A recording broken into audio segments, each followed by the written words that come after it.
نحمده ونصلي على رسوله الكريم اما بعد فاعوذ بالله من الشيطان الرجيم بسم الله الرحمن الرحيم رب اشرح لي صدري ويسر لي امري واحلل عقدة من لساني يفقهوا قولي۔ قرآن مجید زندہ دل انسان کے لیے ایک نصیحت ہے۔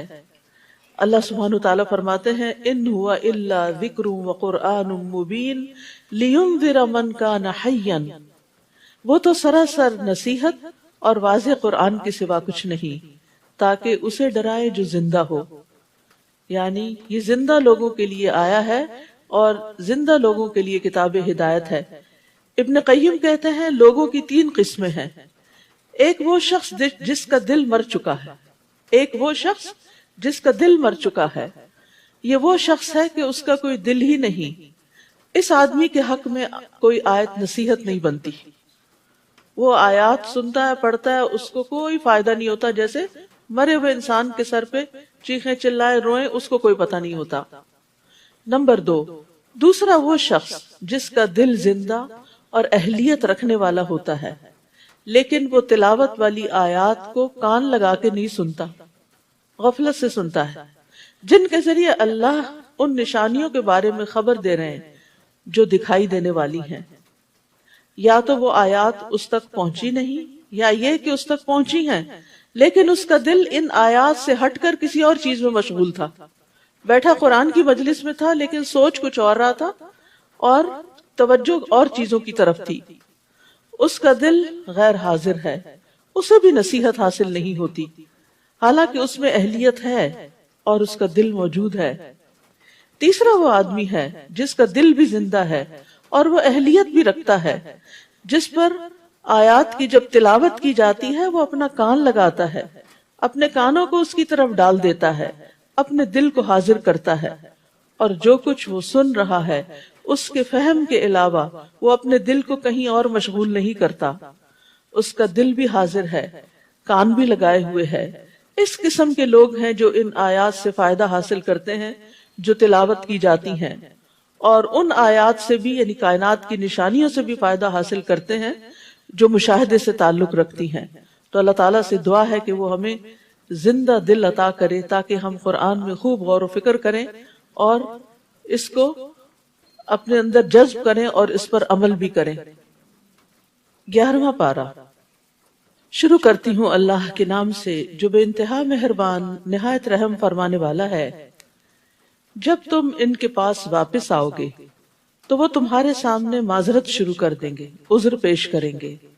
آپ ان سے کہہ دیجئے بہانے نہ بناؤ، ہم تمہاری باتوں پر یقین نہیں کریں گے کیونکہ اللہ نے ہمیں تمہارے حالات بتلا دیے ہیں، اور آئندہ بھی اللہ اور اس کا رسول تمہارے کام دیکھ لیں گے، پھر تم ایسی ذات کی طرف لوٹائے جاؤ گے جو کھلے اور چھپے سب حالات جانتا ہے، وہ تمہیں بتا دے گا کہ تم کیا کچھ کرتے رہے ہو۔ یہاں پر اللہ سبحانہ وتعالی دولت مند منافقین کے پیچھے رہنے کا ذکر کرتے ہوئے فرما رہے ہیں کہ ان کے پیچھے رہنے کے لیے ان کے پاس کوئی عذر نہ تھا، اور جب تم اب جنگ سے واپس لوٹو گے ان کے پاس جاؤ گے تو وہ عذر بہانے لے کر آ جائیں گے اور معذرتیں کریں گے۔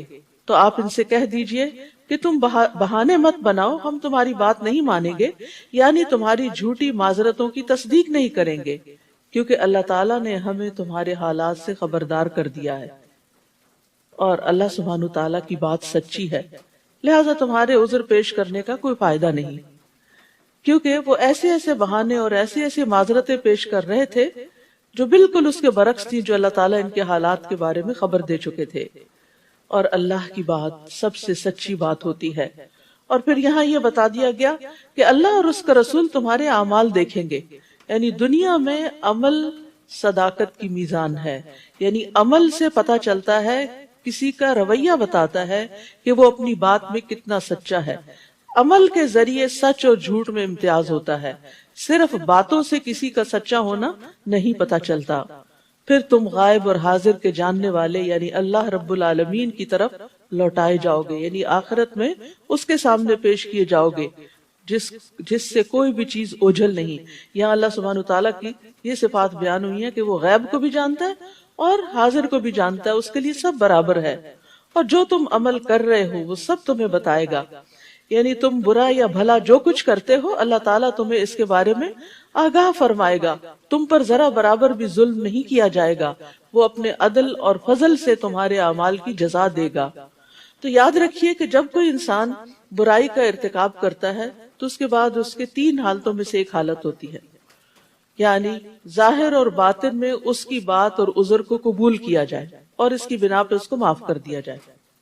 یعنی کسی نے غلطی کی اور معذرت کی تو اس کی معذرت قبول کر لی گئی، تو کیا ہوا؟ اس کو معاف کر دیا گیا. دوسری بات یہ کہ معذرت قبول نہیں کی جائے اور اس کو سزا دی جائے. اور تیسری بات یہ کہ گناہ کرنے والے کی گناہ سے اعراض برتا جائے اور کسی طرح کی سزا نہ دی جائے. تو یہ تیسرا رویہ ہے جس کے بارے میں اللہ تعالیٰ نے حکم دیا ہے کہ منافقین کے ساتھ یہی رویہ اختیار کیا جائے.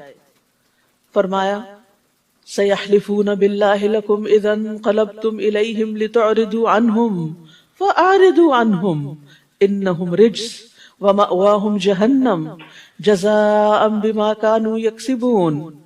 جب تم ان کے پاس لوٹ کر آؤ گے یعنی تبوک سے تو وہ تمہارے سامنے اللہ کی قسمیں کھائیں گے تاکہ تم ان سے اعراض برتو، یعنی ان کو ایک طرح سے معافی کر دو. تو ان سے اعراض ہی برتو کیونکہ وہ ناپاک ہیں. یعنی نفاق جو ہے، منافقت جو ہے، وہ ناپاکی کی علامت ہے اور ان کا ٹھکانہ جہنم ہے. یہ ان کے کاموں کا بدلہ ہے جو وہ کرتے رہے ہیں. تو یہاں پر یہ بات سمجھ میں آ رہی ہے کہ کچھ معاملے ایسے ہوتے ہیں کہ جن میں انسان کو پتا ہوتا ہے کہ سامنے والا بالکل جھوٹ کہہ رہا ہے، انتہائی غلط بات کر رہا ہے، اس کا عمل اس کے بالکل اپوزٹ ہے.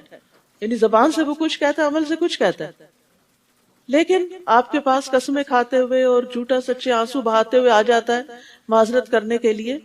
تو اب یہ ہے کہ آپ کون سا رویہ اختیار کریں گے؟ یا تو یہ کہ معاف کر، آپ کا نہیں بالکل کوئی بات نہیں، میں تم سے راضی ہوں.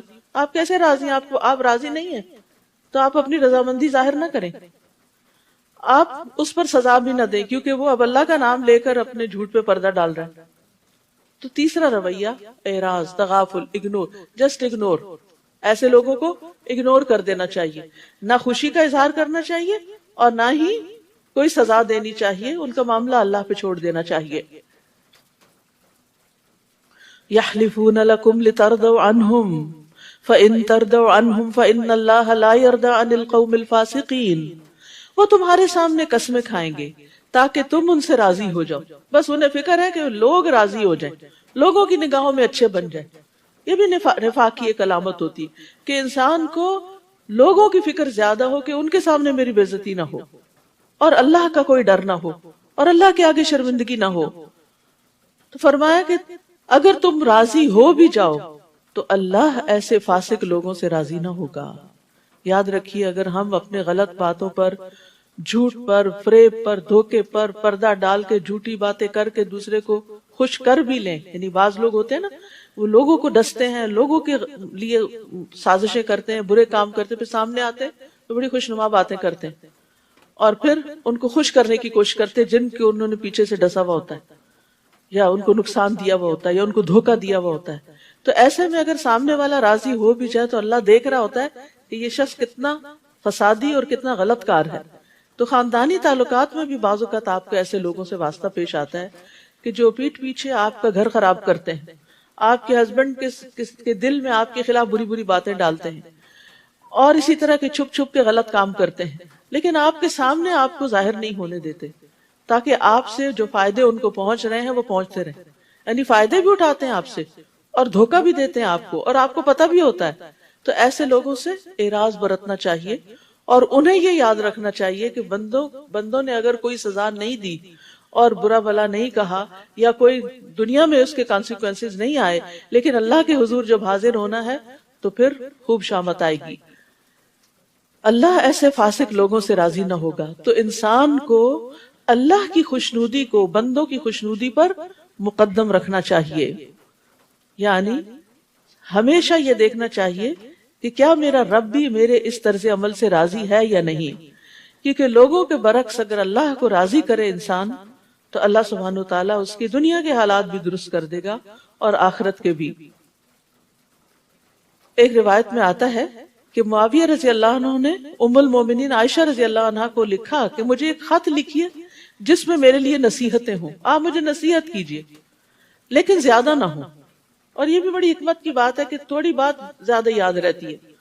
تو حضرت عائشہ نے رضی اللہ عنہ نے حضرت معاویہ کو لکھا، سلام علیک اما بعد، میں نے رسول اللہ صلی اللہ علیہ وسلم کو فرماتے ہوئے سنا کہ جو شخص اللہ کی رضا لوگوں کو ناراض کر کے تلاش کرے گا تو لوگوں سے پہنچنے والی تکلیف کے سلسلے میں اللہ اس کے لیے کافی ہوگا۔ یعنی اگر لوگ ناراض بھی ہو گئے لیکن اللہ کی رضا اس کے سامنے ہے کہ میں یہاں اگر جھوٹ بولوں تو اللہ تعالیٰ مجھے ناراض ہوگا، مجھے سچی بات ہی کرنی ہے، تو جو لوگ ناراض ہوں گے کچھ دن بعد راضی بھی ہو جائیں گے، اللہ ان کے لیے کافی ہو جائے گا۔ اور جو شخص لوگوں کی رضامندی کو یعنی لوگوں کو راضی کرنے کو اللہ کے غصے میں تلاش کرے گا، اللہ اسے لوگوں کے سپرد کر دے گا۔ والسلام علیکم، بس اتنی سی نصیحت کی۔ تو مقصد کیا تھا کہ ہر حال میں اللہ کو راضی رکھنے کی فکر کرو۔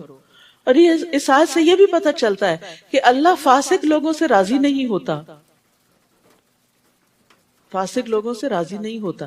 یعنی اگر ہم یہ چاہتے ہیں سچے دل سے کہ اللہ تعالیٰ ہم سے راضی ہو جائے تو پھر ہمیں وہ کام کرنے چاہیے جس سے اللہ راضی ہو، جس سے اللہ محبت کرے۔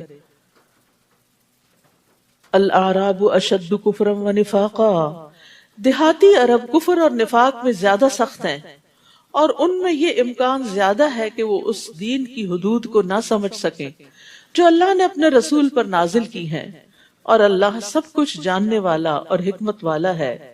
تو یاد رکھیے کہ دیہاتوں میں رہنے والوں کے پاس علم حاصل کرنے کے ذرائع کم ہوتے ہیں، علم کی مجالس کم ہوتی ہیں، اور ویسے بھی ان کا طرز زندگی کچھ رف اینڈ ٹف ہوتا ہے جس کی وجہ سے ان کے مزاج کے اندر بھی سختی ہوتی ہے، اور پھر قرآن و سنت کا علم نہ ہونے کی وجہ سے بھی ایک سختی آ جاتی ہے۔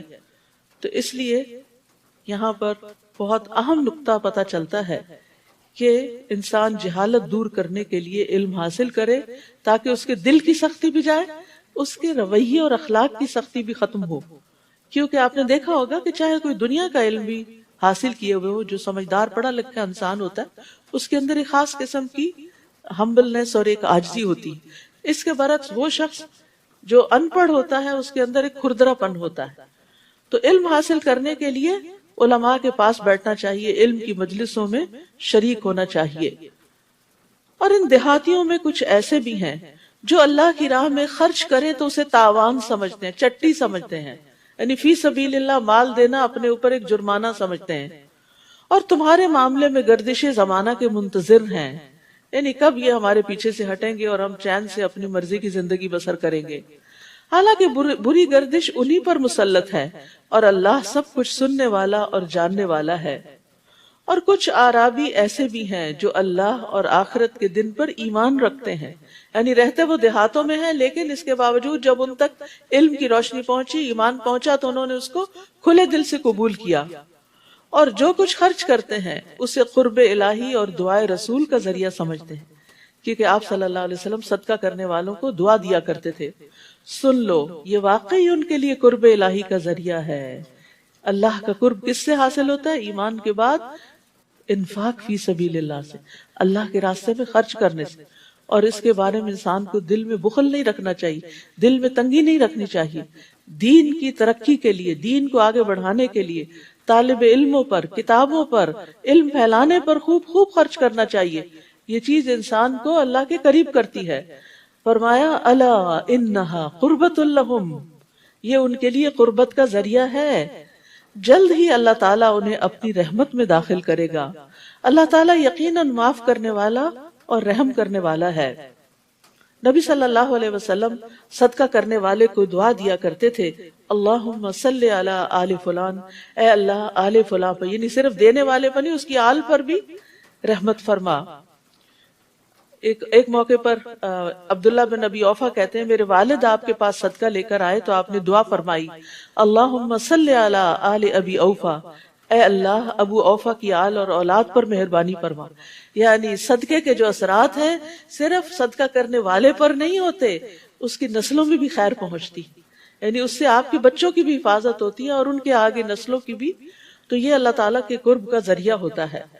اور پھر یہ ہے کہ برکت کی دعا بھی دینی چاہیے کہ اللہ تعالیٰ تمہارے مال میں برکت دے. وائل بن حجر کہتے ہیں کہ نبی صلی اللہ علیہ وسلم نے ایک شخص کو زکوٰۃ وصول کرنے کے لیے بھیجا. وہ ایک شخص کے پاس آیا تو اس نے ایک کمزور سا اونٹ کا بچہ دے دیا، یہ لے جاؤ زکوٰۃ میں. تو نبی صلی اللہ علیہ وسلم نے فرمایا ہم نے اللہ اور اس کے رسول کی طرف سے ایک شخص کو صدقہ وصول کرنے کے لیے روانہ کیا، لیکن اس شخص نے یہ کمزور سا اونٹ کا بچہ دیا ہے. اللہم لا تبارک فیہ ولا فی ابلہ، اللہ اس میں اور اس کے اونٹوں میں برکت نہ فرمانا. یعنی اللہ کے راستے میں دیا اور گھٹیا چیز دی ہے اور کمتر چیز دی ہے. آپ کی یہ بات اس شخص کو پہنچ گئی کہ آپ کے بارے میں نبی صلی اللہ علیہ وسلم یہ فرما رہے ہیں، اور یہ دراصل سب کو سکھانا تھا. اس لیے تو وہ ایک خوبصورت اونٹنی لے کر آ گیا اور عرض کرنے لگا میں اللہ عز و جل اور اس کے نبی کے سامنے توبہ کرتا ہوں اور معافی مانگتا ہوں. تو نبی صلی اللہ علیہ وسلم نے فرمایا اللہم بارک فیہ وفی ابلہ، اللہ اس میں اور اس کے اونٹوں میں برکت پیدا کر دے. یعنی آپ صلی اللہ علیہ وسلم بھی اس سے پھر راضی ہو گئے، کیونکہ آپ اس سے اپنی ذات کے لیے کچھ وصول نہیں کر رہے تھے، اللہ کے دین کے لیے کر رہے تھے. تو عام طور پر کیا ہوتا ہے کہ جب ہم صدقہ کرتے ہیں تو اپنی پسندیدہ چیزیں اپنے پاس اور جو ادھر ادھر کی جو نئی ضرورت وہ صرف صدقہ کرتے ہیں. ٹھیک ہے، بعض اوقات ایکسٹرا چیزیں میں انسان نکال لیتا ہے کہ وہ کسی اور کی ضرورت ہوتی، مگر لن تنالوا البر حتی تنفقوا مما تحبون، کہ تم نیکی کو نہیں پہنچ سکتے، نیک نہیں بن سکتے یہاں تک کہ وہ خرچ نہ کرو جس سے تم محبت کرتے ہو. تو اپنی محبوب چیزیں بھی، اپنا محبوب مال بھی اللہ کے راستے میں دینا چاہیے، خصوصاً فی سبیل اللہ، نیکی کے کاموں کو آگے بڑھانے کے لیے. والسابقون الاولون من المہاجرین والانصار والذین اتبعوہم باحسان رضی اللہ عنہم ورضوا عنہ. وہ مہاجر اور انصار جنہوں نے سب سے پہلے ایمان لانے میں سبقت کی، اور وہ لوگ جنہوں نے احسن طریقے پر ان کی پیروی کی. قیامت تک جو مہاجرین اور انصار کے طریقوں پہ چلتے رہے تو ہمارے لیے قابل اتباع لوگ کون ہیں؟ صراط الذین انعمت کون ہیں؟ جنہیں نبی صلی اللہ علیہ وسلم کا ساتھ نصیب ہوا کہ ان کا لائف سٹائل کیا تھا، وہ اپنے مال کے معاملے میں کیا کیا کرتے تھے، ان کا طریقہ زندگی کیا تھا.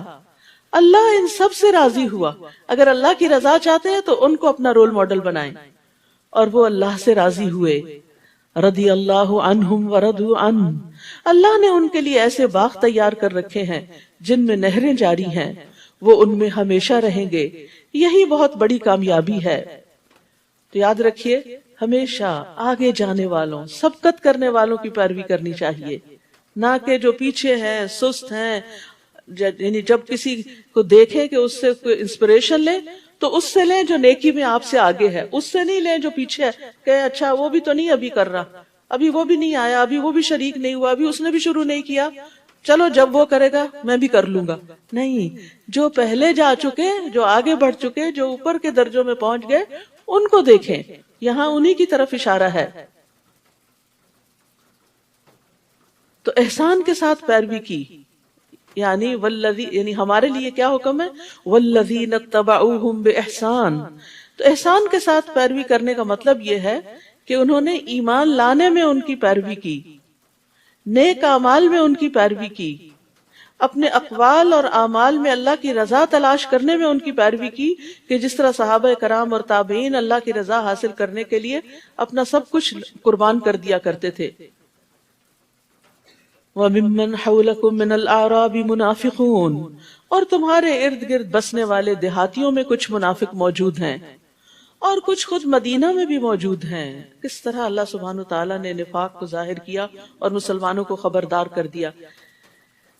جو اپنے نفاق پر اڑے ہوئے ہیں، یعنی کوئی بات سمجھ کے نہیں دیتے، انہیں تم نہیں جانتے، ہم ہی جانتے ہیں. اللہ اکبر.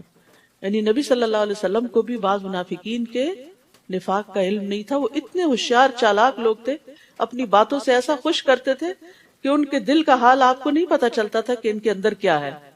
فرمایا آپ انہیں نہیں جانتے، ہم ہی جانتے ہیں. جلد ہی ہم انہیں 2 مرتبہ سزا دیں گے، پھر وہ بڑے عذاب کی طرف لوٹائے جائیں گے. 2 مرتبہ سزا کیا؟ ایک دنیا میں، ایک قبر میں، اور بڑا عذاب کہاں ہے؟ قیام آخرت میں.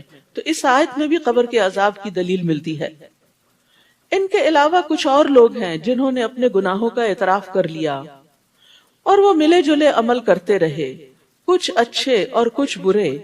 امید ہے کہ اللہ ان کی توبہ قبول کر لے کیونکہ وہ درگزر کرنے والا اور رحم کرنے والا ہے۔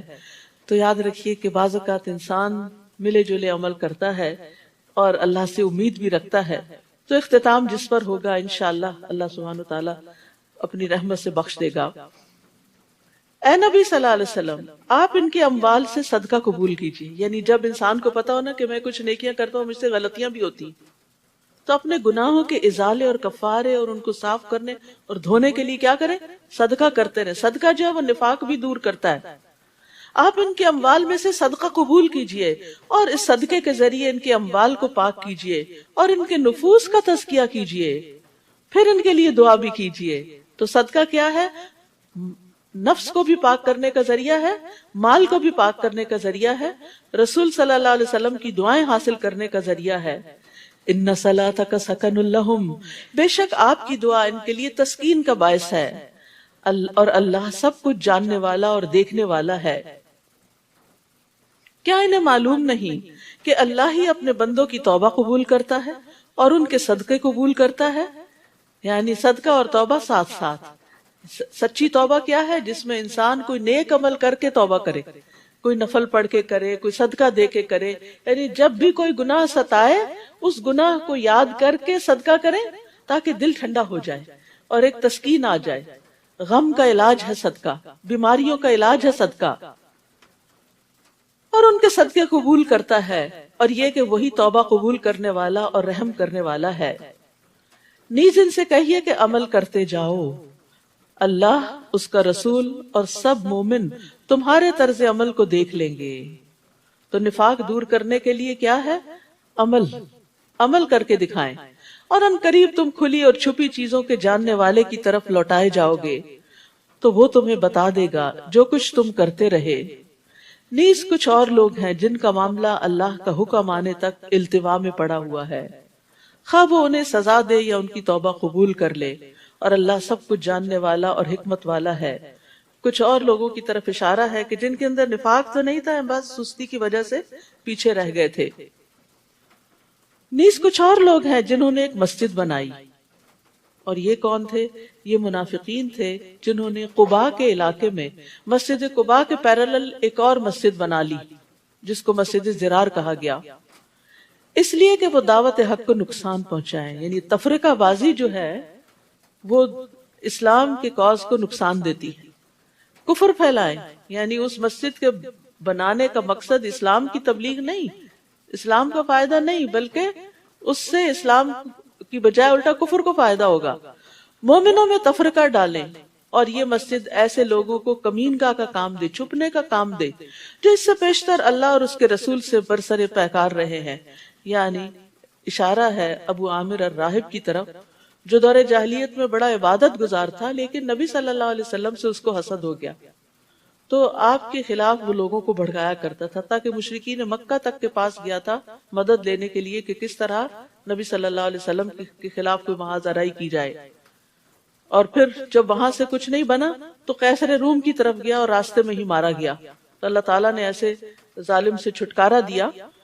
تو یہ مسجد بنائی گئی اس کو سپورٹ کرنے کے لیے، کیونکہ منافقین جہاں کہیں اور بیٹھتے تھے تو پتہ چل جاتا تھا، تو انہوں نے سوچا کہ مسجد میں بیٹھیں گے تو کسی کو شک ہی نہیں ہوگا، لوگ سمجھیں گے بڑا نیکی کا کام کر رہے ہیں، حالانکہ وہ مسجد کے اندر ہی بیٹھ کر اسلام کے خلاف سازشیں کرتے۔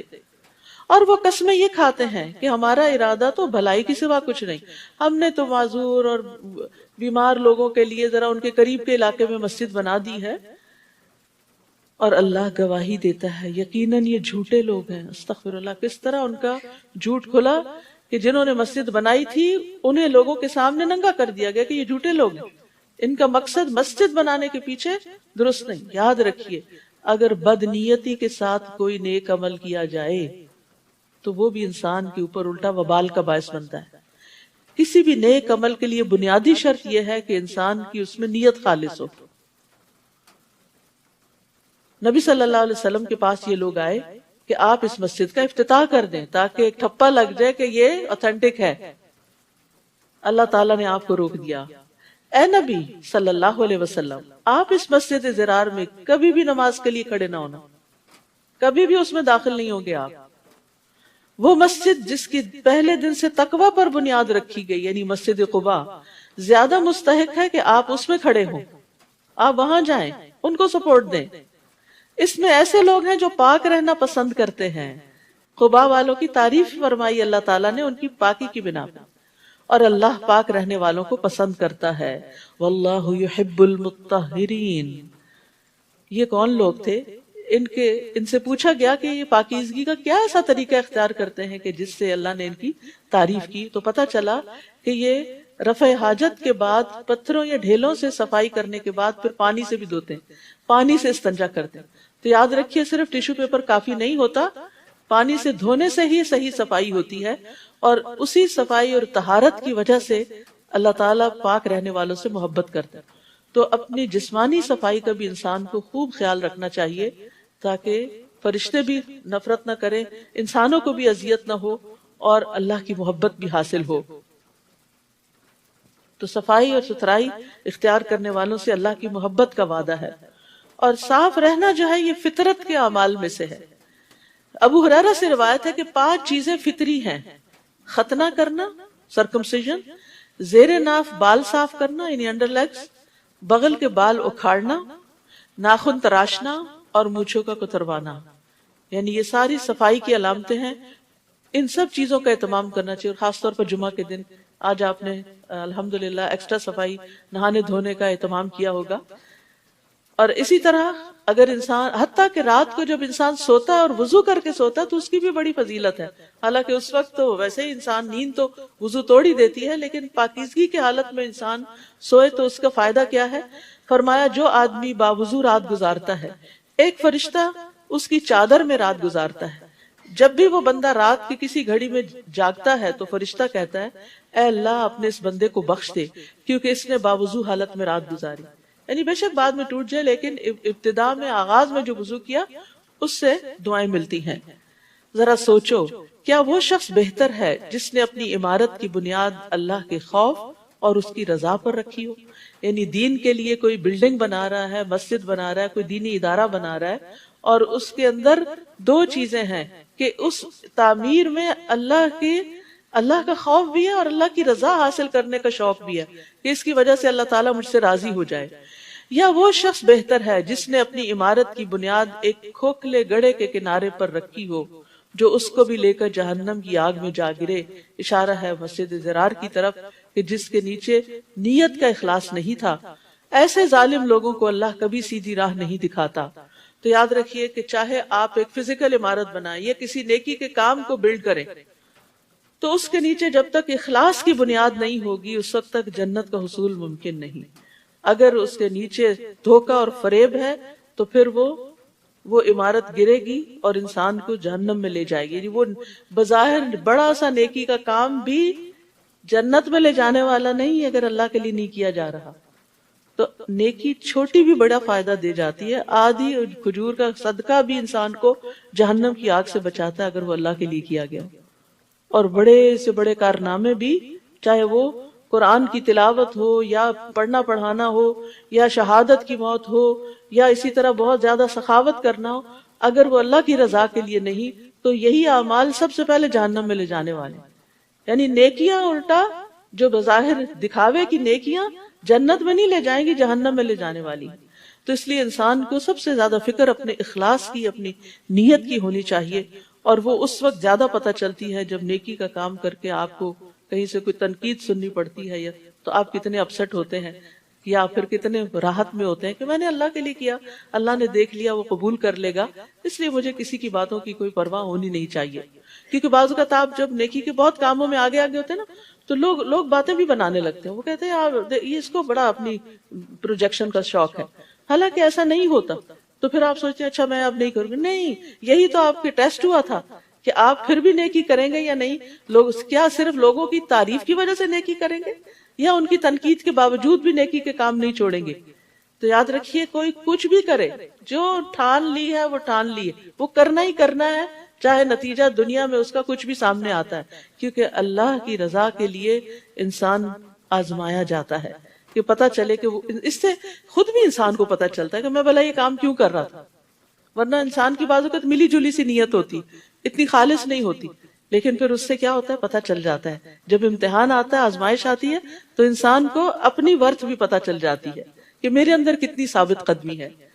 پھر فرمایا ان اللہ اشترى من المؤمنین انفسهم واموالهم بان لهم الجنہ یقاتلون فی سبیل اللہ فیقتلون ویقتلون وعدا علیہ حقا فی التوراة والانجیل والقرآن ومن اوفى بعہدہ من اللہ فاستبشروا ببیعکم الذی بایعتم بہ وذلک هو الفوز العظیم۔ اللہ تعالیٰ نے مومنوں سے ان کی جانیں اور ان کے مال جنت کے بدلے خرید لیے ہیں۔ وہ اللہ کی راہ میں لڑتے ہیں، مارتے بھی ہیں اور مرتے بھی ہیں۔ تورات، انجیل اور قرآن سب کتابوں میں اللہ کے ذمہ یہ پختہ وعدہ ہے۔ اللہ سے بڑھ کر اپنے وعدے کو وفا کرنے والا کون ہے؟ لہٰذا اے مسلمانوں، تم نے جو سودا کیا اس پر خوشیاں مناؤ، اور یہی بہت بڑی کامیابی ہے۔ سوچئے خریدار کون ہے آپ کی جان کا، آپ کے مال کا؟ لینے والا کون ہے؟ کون ہے؟ اللہ۔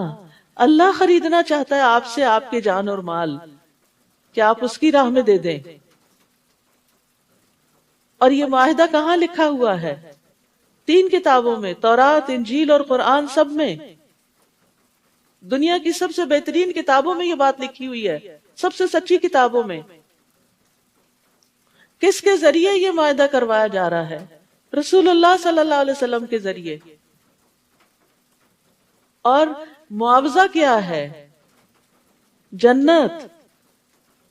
خریدار بھی بہترین، معاوضہ بھی بہترین، جہاں معاہدہ لکھا ہوا وہ بھی بہترین، جس کے ذریعے کانٹریکٹ کرایا جا رہا ہے وہ بھی بہترین۔ سب یہ ساری چیزیں انتہائی سچی اور انتہائی اوتھینٹک۔ کوئی شک ہے پھر بھی کہ ہم اپنا وقت، اپنی جان، اپنی صلاحیت، اپنی ذہانت، اپنا مال اللہ کے راستے میں نہ لگائیں، خالصتاً اللہ کے لیے؟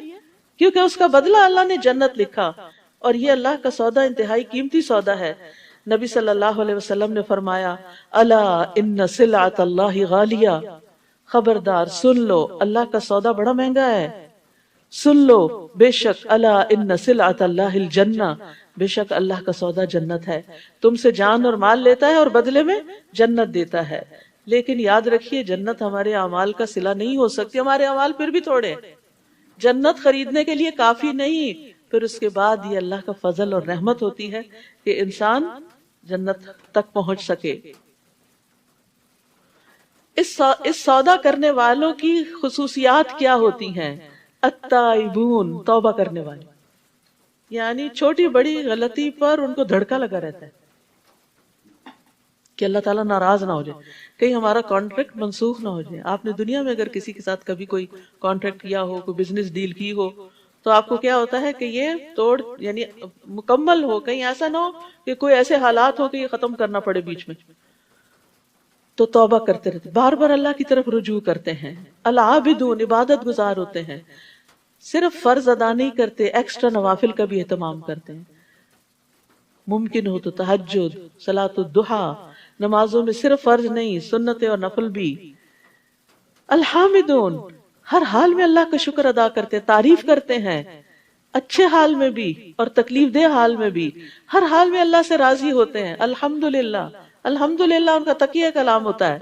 السائحون، سیاحت کرنے والے، ایک معنی روزہ رکھنے والے کیا گیا، لیکن زیادہ ترجیح والا معنی یہ ہے کہ وہ اپنے گھر سے نکلتے ہیں، کس کے لیے؟ حج اور عمرے کے لیے، علم حاصل کرنے کے لیے، نیکی کے کاموں کے لیے، یعنی صرف چین سے اپنے کمفرٹ زون میں بیٹھے نہیں رہتے بلکہ نکلتے ہیں، سائحون ہیں۔ الراکعون، رکوع کرنے والے ہیں، یعنی ہمبل ہیں اور نمازوں میں بھی رکوع کی پابندی کرنے والے۔ الساجدون، خوب سجدے کرنے والے ہیں۔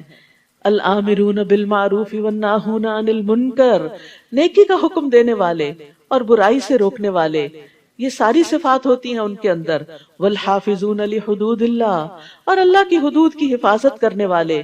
وبشر المؤمنین، اور مومنوں کو خوشخبری دے دیجئے، یعنی جہاں ایک طرف وہ نیک کام کرنے والے ہیں، دوسری طرف وہ بڑی احتیاط برتتے ہیں زندگی میں کہ جہاں جہاں اللہ نے روکا ہے نا وہاں رک جائیں، اپنے حدوں کو پار نہ کریں۔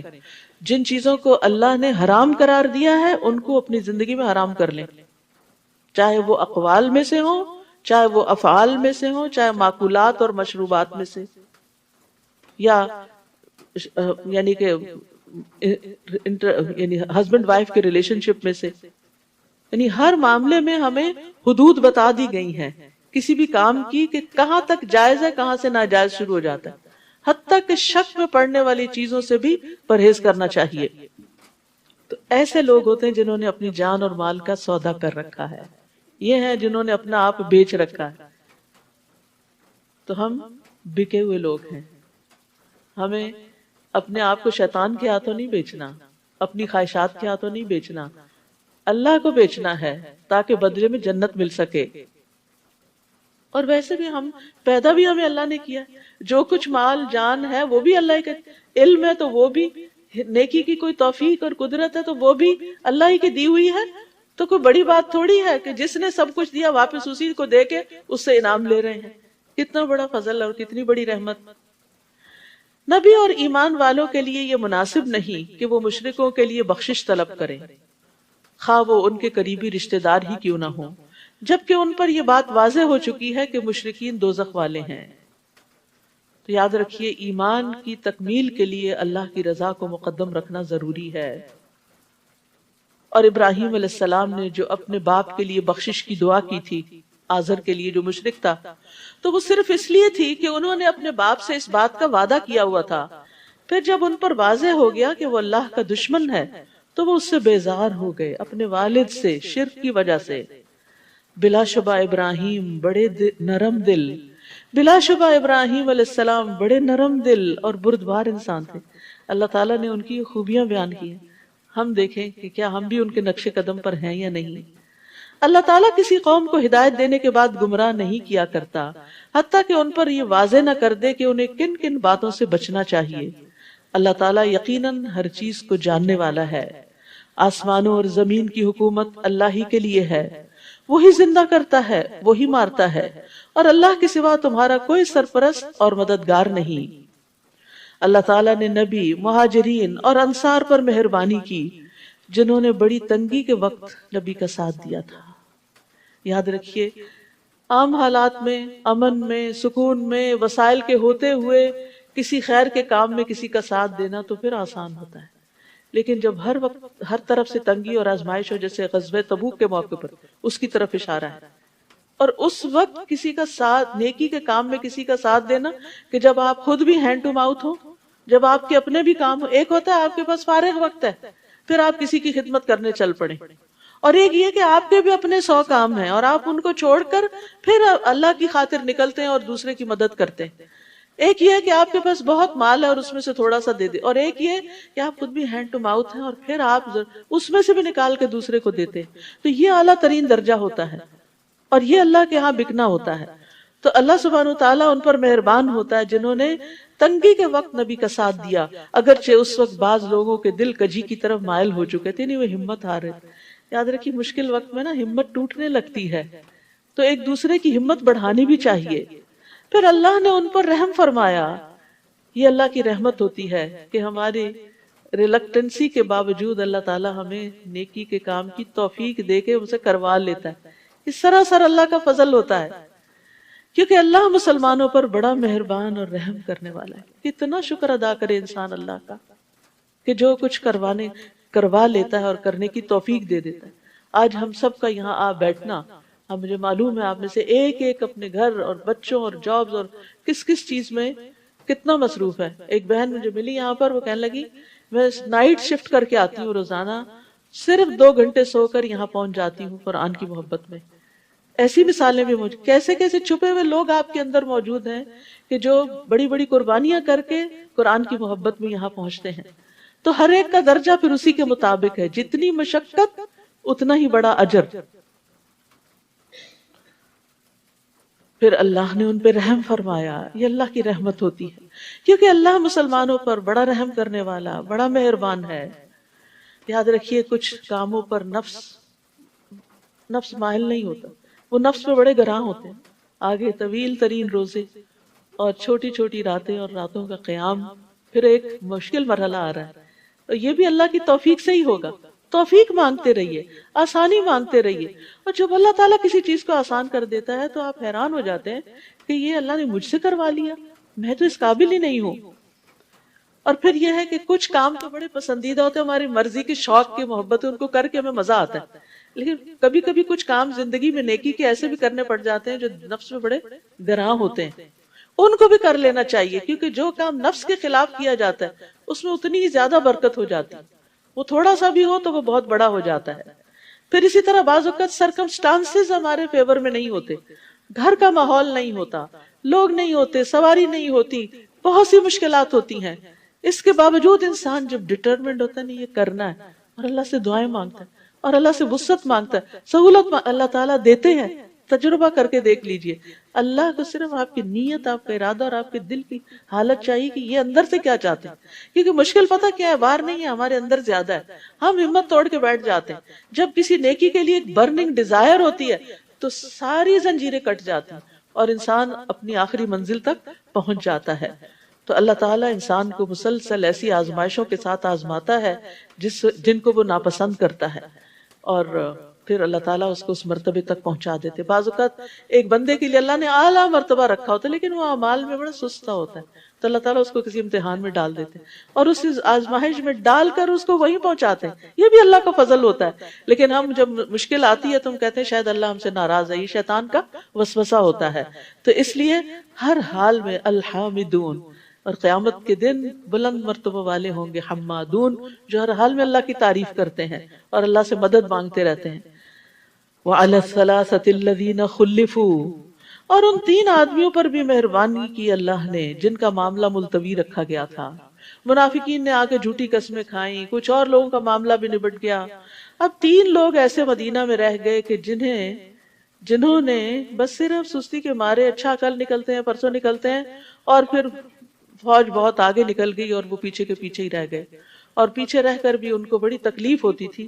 نبی صلی اللہ علیہ وسلم جب واپس آئے تو منافقین نے تو جھوٹے عذر کر کے اپنا معاملہ صاف کر کے اور چل دیے، لیکن یہ 3 سچے لوگ تھے، انہوں نے جھوٹ نہیں بولا، لیکن ان پہ وقتی طور پہ بڑی سخت آزمائش آئی۔ 40 دن تک سب نے ان سے سوشل بائیکاٹ کر دیا، نبی صلی اللہ علیہ وسلم سمیت کوئی ان سے بات چیت نہیں کرتا تھا، اور پھر آخر میں ان کو بھی اللہ نے معاف فرما دیا۔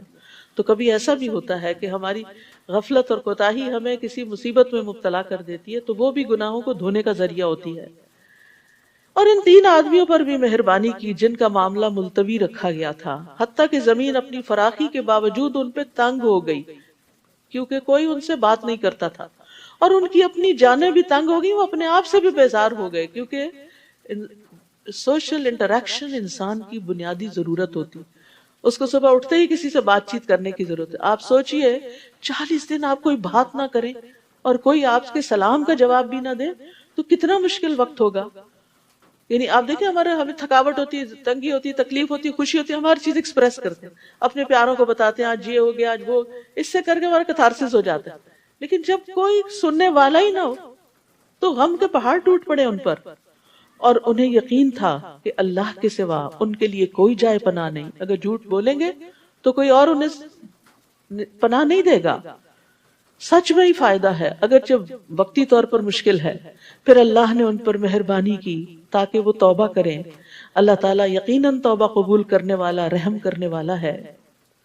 یا ایھا الذین آمنوا اتقوا اللہ وکونوا مع الصادقین، اے ایمان والو اللہ سے ڈرتے رہو اور سچے لوگوں کا ساتھ دو، منافقین کا نہیں، جھوٹے لوگوں کا نہیں۔ تعاونوا علی البر والتقوی ولا تعاونوا علی الاثم والعدوان۔ اہل مدینہ کے لیے اور ان دیہاتیوں کے لیے جو ان کے گرد و نواح میں بستے ہیں یہ مناسب نہیں کہ وہ جہاد میں رسول اللہ صلی اللہ علیہ وسلم سے پیچھے رہ جائیں، یعنی آپ کو تو مشکل وقت میں بھیج دیں کہ وہ دشمنوں سے لڑیں اور خود آرام کریں، اور اپنی جانوں کو آپ کی جان سے عزیز تر سمجھیں۔ یہ اس لیے کہ مجاہدین اللہ کی راہ میں پیاس، تھکان، بھوک کی جو مصیبت بھی جھیلتے ہیں، یا کوئی ایسا مقام طے کرتے ہیں جو کافروں کو ناگوار ہو، یا دشمن سے وہ کوئی کامیابی حاصل کرتے ہیں، تو ان کے لیے نیک عمل لکھ دیا جاتا ہے۔ جب انسان اللہ کے راستے میں ہوتا ہے نا تو ہر چھوٹی بڑی چیز پر اجر لکھا جا رہا ہوتا ہے۔ یعنی انسان اگر وضو کر کے مسجد میں جا بیٹھتا ہے تو جب تک وہ نماز کا انتظار کرتا ہے وہ نمازی کی حالت میں گنا جاتا ہے، تو جب آپ کسی نیک کام کی نیت کر لیتے ہیں تو اجر شروع ہو جاتا ہے۔ فی سبیل اللہ نکلتے ہیں علم حاصل کرنے کے لیے، یا پھر آپ حج اور عمرے کے لیے نکلتے ہیں، آپ گھر سے نکل پڑتے ہیں، سارا راستہ آپ کے لیے وہ نیکی لکھی جاتی ہے ایک ایک قدم پر. اللہ تعالیٰ یقیناً اچھے کام کرنے والوں کے اجر کو ضائع نہیں کرتا. لیکن یاد رکھیے نیک اعمال کا اجر تھکاوٹ کے مطابق ہے. جتنا کسی کام میں آپ اپنے آپ کو زیادہ تھکاتے ہیں، محنت کرتے ہیں، اس کا اجر اتنا ہی زیادہ ہو جاتا ہے. بعض اوقات آپ کی بہت بڑی ایفرٹ ہوتی ہے اور آؤٹ پٹ چھوٹا سا ہوتا ہے، تو اللہ تعالیٰ یہ نہیں دیکھتا کہ آپ کا آؤٹ پٹ کتنا ہے، وہ یہ دیکھتا ہے اس کے پیچھے ایفرٹ کتنی بڑی ہے.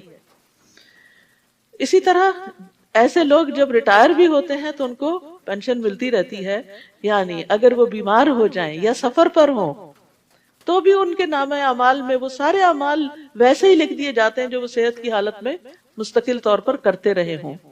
اور نیک عمل کی تو نیت پر بھی اجر مل جاتا ہے.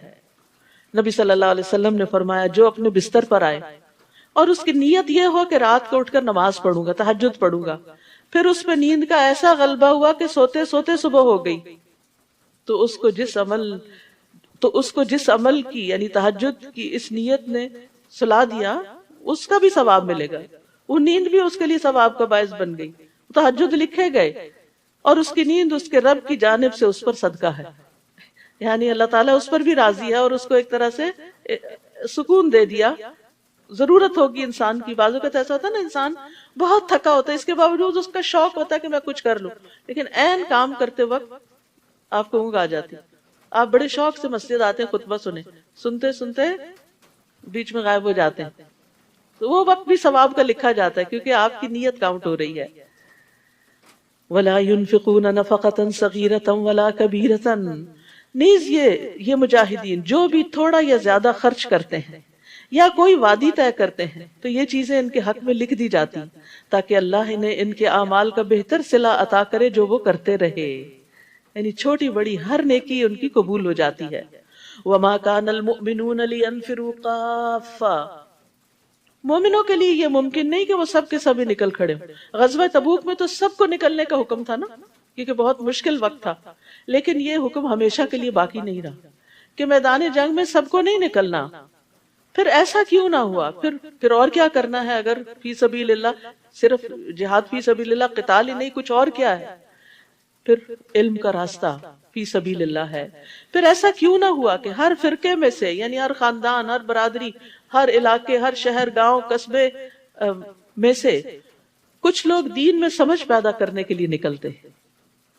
یعنی ایک ہے فزیکلی اسلام کی سرحدوں کا دفاع اور دوسرا ہے انٹلیکچولی اسلام کا دفاع، اور وہ ہوتا ہے علم حاصل کر کے. تو پھر چاہیے یہ تھا، یعنی سب کو جنگ میں جانے کی ضرورت نہیں، چاہیے یہ کہ کچھ لوگ دین کی سمجھ حاصل کرنے کے لیے نکلیں تاکہ جب وہ ان کی طرف واپس جائیں تو اپنے لوگوں کو برے انجام سے ڈرائیں. یعنی ہر علاقے سے کچھ نہ کچھ لوگ مخصوص ہونے چاہیے جو علم میں زیادہ ایکسپرٹیز حاصل کریں اور باقی اپنے ساری جو کمیونٹی ہے پھر اس کو سکھائیں.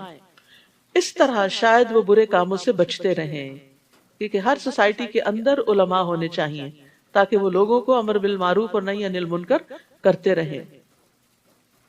اور ویسے بھی ہمارے دین میں عالم کی عابد پر بہت بڑی فضیلت حاصل ہے. رسول اللہ صلی اللہ علیہ وسلم کے سامنے دو آدمیوں کا تذکرہ کیا گیا، ان میں سے ایک عابد تھا، دوسرا عالم.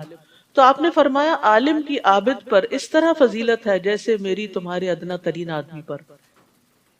سبحان اللہ، یعنی کتنا بڑا گیپ ہے ایک عام مسلمان اور پروفٹ محمد صلی اللہ علیہ وسلم. ابو عمار حسین بن حریث کہتے ہیں میں نے فضیل بن ایاس کو کہتے ہوئے سنا کہ ایسا عالم جو عمل کرنے والا ہے، علم سکھاتا ہے، وہ آسمان کی بادشاہت میں بڑا آدمی پکارا جاتا ہے. جیسے دنیا میں بڑے بڑے آدمی ہوتے ہیں نا، تو ایسے ہی وہ علم سکھانے والا جو عمل بھی کرے وہ آسمانوں میں بہت بڑا شمار ہوتا ہے. تو آپ خود سوچئے کہ ایک وہ تعریف اور سٹیٹس ہے جو دنیا میں انسان کو ملے اور ایک وہ ہے جو آخرت میں ملے، لیکن وہ عمل کے ساتھ ملتا ہے اور آسمانوں پر ملے. زمین کے مقابلے میں آسمان تو آسمان ہی ہے، اور آسمانوں پر جو مخلوق ہے وہ زمین والوں سے افضل ہے. تو انسان کو ہمیشہ بڑے درجوں کی تمنا رکھنی چاہیے، علم کے لیے وقت ضرور نکالنا چاہیے اور اس میں ہر روز اضافہ ہونا چاہیے. نبی صلی اللہ علیہ وسلم کو جس چیز کی دعا سکھائی گئی وہ مال و دولت کے حصول کی نہیں تھی، رب زدنی علما تھی، کہ اللہ میرا علم زیادہ کر دے. اور پھر علم کے ساتھ ساتھ عمل میں بھی آگے بڑھے انسان، تب علم کا فائدہ ہوتا ہے۔ یاد رکھیے علم سکھانے والے کے لیے ساری مخلوقات دعائیں کرتی ہے۔ رسول اللہ صلی اللہ علیہ وسلم نے فرمایا یقیناً اللہ، فرشتے اور تمام اہل زمین و آسمان، یہاں تک کہ چونٹی اپنے سوراخ میں، مچھلیاں بھی اس شخص کے لیے دعائے خیر کرتے ہیں۔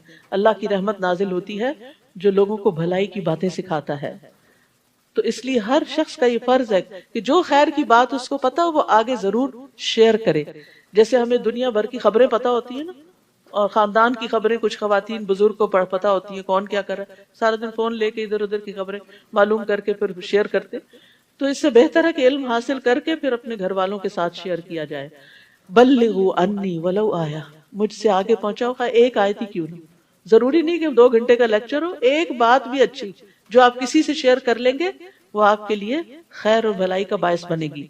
رسول اللہ صلی اللہ علیہ وسلم نے فرمایا وہ شخص جو علم حاصل کرے پھر اسے بیان نہ کرے، یعنی کسی کو نہ بتائے، اس کی مثال اس شخص کی ہے جو خزانہ جمع کرتا رہے پھر اس میں سے خرچ کچھ نہ کرے۔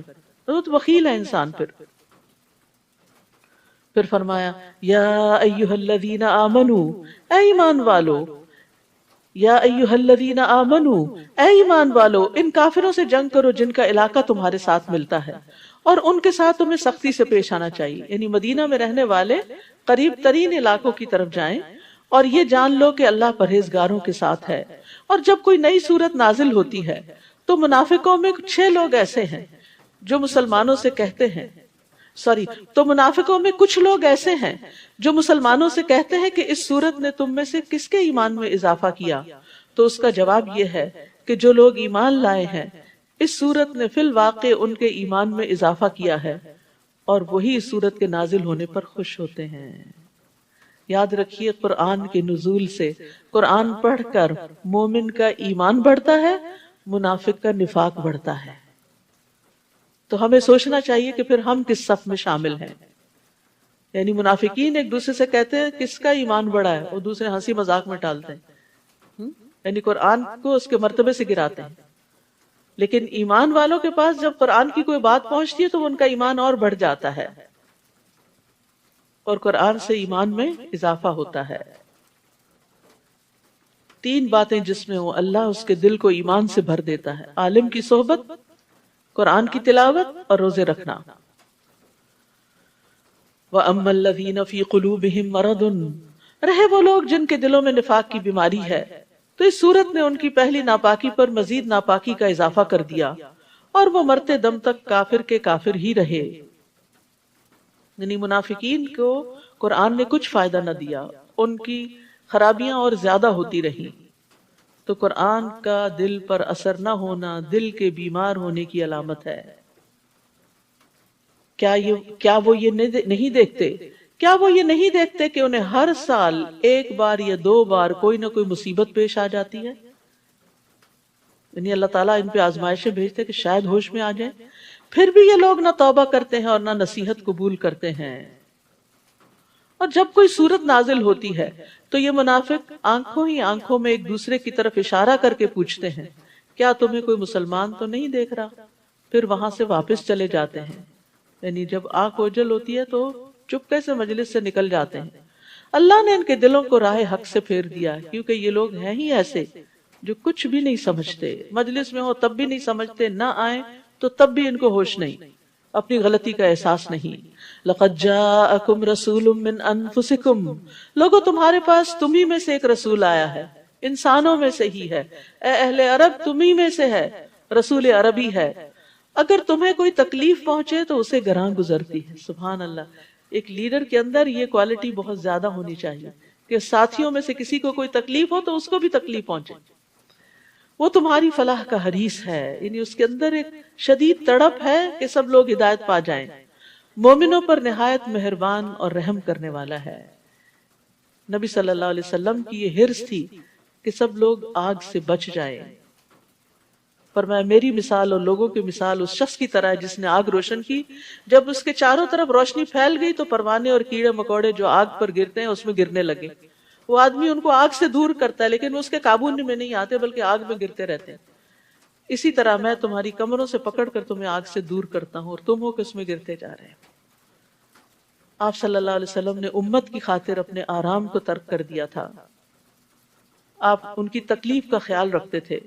آپ فرماتے ہیں رسول اللہ صلی اللہ علیہ وسلم نے فرمایا میں نماز شروع کرتا ہوں اور میرا ارادہ لمبی نماز پڑھانے کا ہوتا ہے، لیکن میں بچے کے رونے کی آواز سنتا ہوں تو میں اس کی والدہ کی تکلیف کی شدت کی وجہ سے نماز چھوٹی کر دیتا ہوں کہ اس کی ماں کو تکلیف نہ ہو۔ کیا ہم بھی دوسروں کے لیے اتنے کیئرنگ ہیں کہ ان کو کسی کو تکلیف نہ پہنچے؟ تو ہر وہ شخص جو لیڈرشپ کے مقام پر ہے اس کو لازماً اس بات کا خیال رکھنا چاہیے کہ اس کے ساتھی کس حال میں ہیں، کسی تکلیف میں تو نہیں۔ آپ امت کے لیے روتے تھے، ان کے لیے دعائیں کرتے تھے۔ فَإِن تَوَلَّوْا پھر اگر لوگ اعراض برتے ہیں تو ان سے کہہ دیجئے فَقُلْ حَسْبِيَ اللَّهُ لَا إِلَٰهَ إِلَّا هُوَ عَلَيْهِ تَوَكَّلْتُ وَهُوَ رَبُّ الْعَرْشِ الْعَظِيمِ کہ مجھے میرا اللہ کافی ہے جس کے سوا کوئی الہ نہیں، میں اسی پر بھروسہ کرتا ہوں اور وہ عرش عظیم کا مالک ہے۔ تو یہ کلمہ بڑا اہم کلمہ ہے، پریشانیوں میں کفایت کرنے والا ہے۔ سنن نبی داؤد کی روایت میں آتا ہے جس نے صبح و شام 7 بار یہ پڑھا اللہ اس کی پریشانیوں میں اس کی کفایت کرے گا، اور اگر کوئی آپ پر الزام لگائے یا تکلیف دے جس کا آپ کے پاس جواب نہ ہو تو بھی حسبی اللہ و نعم الوکیل پڑھے۔ سورۃ یونس، سورۃ یونس مکی سورت ہے۔ سورۃ یونس اللہ سبحانہ وتعالی کی توحید بیان کرتی ہے جو کہ مکی صورتوں کا خاصہ ہے، اور اس میں بے شمار دلائل دیے گئے ہیں، عقلی بھی اور نقلی بھی۔ سورۃ یونس کی ابتدا نبی صلی اللہ علیہ وسلم کی طرف وحی آنے کے بارے میں ہوئی۔ سورۃ توبہ کا اختتام بھی نبی صلی اللہ علیہ وسلم سے متعلق ہے اور سورۃ یونس کا آغاز بھی، اور یہ پہلی سورت ہے جو کسی نبی کے نام پر ہے، اور 3 مسلسل صورتیں یونس، ہود اور یوسف جو ہیں انبیاء کے ناموں پر ہیں۔ اگرچہ اس میں یونس علیہ السلام کا ذکر بہت مختصر ہے لیکن باقی تمام واقعات کے مقابلے میں بڑی اہمیت رکھتا ہے۔ بسم اللہ الرحمن الرحیم، الف لام را تلک آیات الکتاب الحکیم۔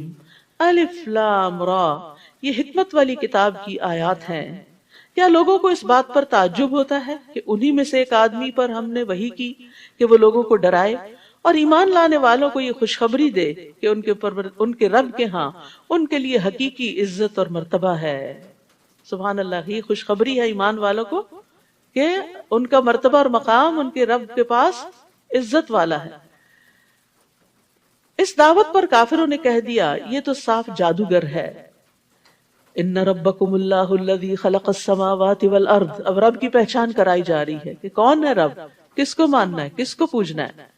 تمہارا رب یقیناً وہ اللہ ہے جس نے آسمانوں اور زمین کو 6 دنوں میں پیدا کیا، پھر عرش پر قرار پکڑا، وہی کائنات کا انتظام چلاتا ہے، کوئی اس کے ہاں سفارش نہیں کر سکتا الا یہ کہ پہلے اس کی اجازت حاصل ہو، یعنی سارے اختیارات کا مالک اللہ ہے۔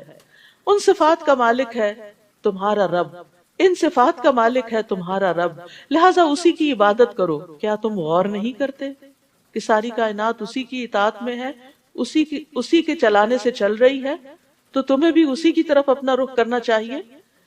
الیہ مرجعکم جمیعا، اسی کی طرف تم سب کو لوٹ کر جانا ہے، آئے بھی وہیں سے ہیں، جانا بھی وہی ہے، تو جتنے دن یہاں ہیں یہ بھی اسی کی یاد میں گزرے تو اچھا، تبھی کامیابی ہوگی۔ تمہیں اسی کی طرف لوٹ کر جانا ہے، یہ اللہ کا پکا وعدہ ہے۔ وہی خلقت کی ابتدا کرتا ہے، وہی دوبارہ پیدا کرے گا، تاکہ ان لوگوں کو انصاف کے ساتھ بدلہ دے جو ایمان لائے اور جو نیک عمل کرتے رہے۔ اللہ نے آخرت کا دن کیوں رکھا ہے؟ اعمال کا بدلہ دینے کے لیے، کیونکہ دنیا میں یہ پاسبل نہیں کہ کسی کی نیکیوں کا ایک بندہ 1000 لوگوں سے نیکی کرتا ہے تو 1000 لوگ تو اس کو فائدہ نہیں پہنچا سکتے، یا پہنچائیں بھی تو وہ کتنا سنبھالے گا؟ تو پھر یہ بدلہ تو آخرت میں ہی مل سکتا ہے۔ اسی طرح ایک شخص نے 1000 کو قتل کر دیا تو 1000 کے قتل کا بدلہ اسے ایک سے ہی دنیا میں نہیں لیا جا سکتا، ہاں آخرت ہے اس کے لیے۔ اور جن لوگوں نے کفر کیا ان کے لیے کھولتا ہوا پانی اور دردناک عذاب ہوگا، یہ اس انکار حق کا بدلہ ہے جو وہ کیا کرتے تھے۔ وہی تو ہے جس نے سورج کو ضیاء اور چاند کو نور بنایا اور چاند کے لیے منزلیں مقرر کر دی تاکہ تم برسوں اور تاریخوں کا حساب معلوم کر سکو۔ اللہ نے یہ سب چیزیں کسی حقیقی مقصد کے لیے ہی پیدا کی ہیں، ایسے بیکار میں کھیل کے طور پہ نہیں یہ سب کچھ بنایا گیا.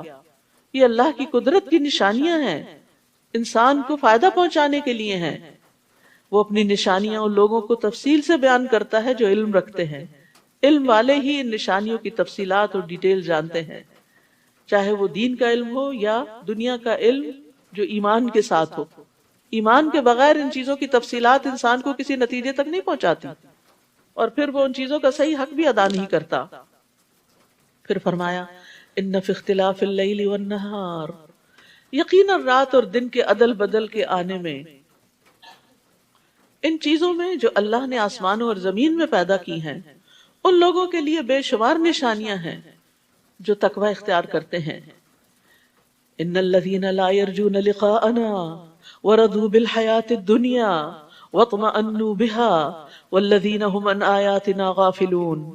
جو لوگ ہماری ملاقات کی توقع نہیں رکھتے، یعنی آخرت کا یقین نہیں جن کو، اور دنیا کی زندگی پر ہی راضی اور مطمئن ہو گئے ہیں، دنیا میں ہی دل لگا لیا، اسی کی رونقوں میں گم ہیں، اور وہ لوگ جو ہماری قدرت کے نشانوں سے غافل ہیں.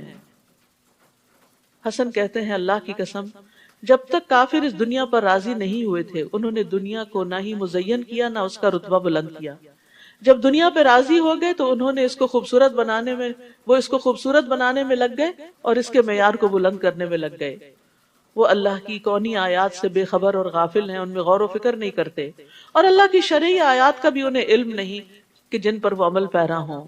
تو ایسے لوگوں کے لیے پھر قیامت کے دن آگ ہی ٹھکانہ ہے. تو یاد رکھیے، انسان اپنی ساری قوتوں اور سوچ و بچار کا مرکز صرف دنیا کو نہ بنائے، اپنا ہم و غم صرف دنیا کو نہ بنائے. اپنی آخرت کو بھول کر صرف دنیا کے پیچھے لگ جانا ناکامی کی علامت ہے. رسول اللہ صلی اللہ علیہ وسلم نے فرمایا، جس شخص کا مقصد اور حرص دنیا ہو اور وہی اس کا ہدف یا گول بن جائے، وہ اس کی منزل بن جائے، اور وہ اسی کی نیت رکھتا ہو، ہر چیز میں صرف دنیا تلاش کر رہا ہو، اللہ اس کی آنکھوں کے سامنے اس کا فقر و فاقہ کر دیتے، محتاجی، ہر وقت اس کو کچھ نہیں پاس، اور اس پر اس کے معاملات بکھیر دیتے ہیں، اس کے کام سمٹنے میں نہیں آتے، اور اس کو اتنا ہی ملتا ہے جو اس کے لیے لکھ دیا گیا.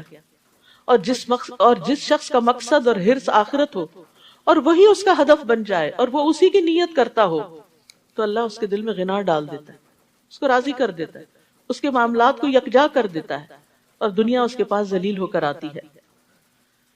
تو جو لوگ صرف دنیا ہی کے پیچھے بھاگے چلے جا رہے ہیں، فرمایا اولئک مأواہم النار بما کانوا یکسبون، ان سب کا ٹھکانہ جہنم ہے، یہ ان کاموں کا بدلہ ہے جو وہ کرتے رہے. ان الذین آمنوا وعملوا الصالحات یہدیہم ربہم بایمانہم، بلا شبہ جو لوگ ایمان لائے اور نیک اعمال کرتے رہے، ان کے ایمان کی وجہ سے ان کا رب انہیں ایسی نعمتوں والے باغوں کی راہ دکھلائے گا جن کے نیچے نہریں بہہ رہی ہوں گی. تو ایمان کی بدولت دنیا میں بھی استقامت ملتی ہے اور آخرت میں جنت کی طرف رہنمائی ملتی ہے. یہدیہم ربہم بایمانہم، تو ایمان ذریعہ بنتا ہے ہدایت کا. تو اس لیے ہدایت میں اضافے کے لیے ایمان بڑھانے کی فکر کرنی چاہیے، تبھی علم بھی فائدہ دیتا ہے. ورنہ انفارمیشن حاصل کرتا جائے انسان اور ایمان نہ بڑھے تو عمل میں کچھ نہیں آتا، اور جب عمل میں نہیں تو آخرت کا فائدہ نہیں ہوتا. اور نیک اعمال کی بدولت بھی جنت کی طرف رہنمائی ملتی ہے. ابن جریج نے اس آیت کے بارے میں کہا کہ ایسا شخص یعنی ایمان کے ساتھ جس کو ہدایت ملی، جب اپنی قبر سے اٹھے گا تو اس کا عمل اس کے لیے ایک اچھی شکل اور صورت اور اچھی خوشبو میں متشکل ہو جائے گا. یعنی عمل خوبصورت شکل والی چیز جس میں سے خوشبو آئے گی وہ بن جائے گا، اور وہ عمل اپنے ساتھی کے گلے ملے گا اور اسے بھلائیوں کی خوشخبری دے گا اور کہے گا تم کون ہو؟ وہ کہے گا میں تمہارا عمل ہوں. یعنی عمل استقبال کرے گا، وہ اس کے آگے آگے روشنی کرے گا یہاں تک کہ اسے جنت میں داخل کر دے گا. آپ کو معلوم ہے پل صراط کے اوپر بھی روشنی چاہیے آخر تک. حشر کے میدان میں ہر ایک کے پاس وہی روشنی ہے جو اس کے اپنے عمل کی، تو جتنا چاہے کوئی اس روشنی کو اپنے عمل کے ذریعے بڑھا لے. اور کافر کے لیے اس کا عمل بری شکل، بری صورت اور بدبودار صورت میں متشکل ہوگا. وہ اپنے مالک سے چمٹ جائے گا، چمٹا رہے گا یہاں تک کہ اسے جہنم میں گرا دے.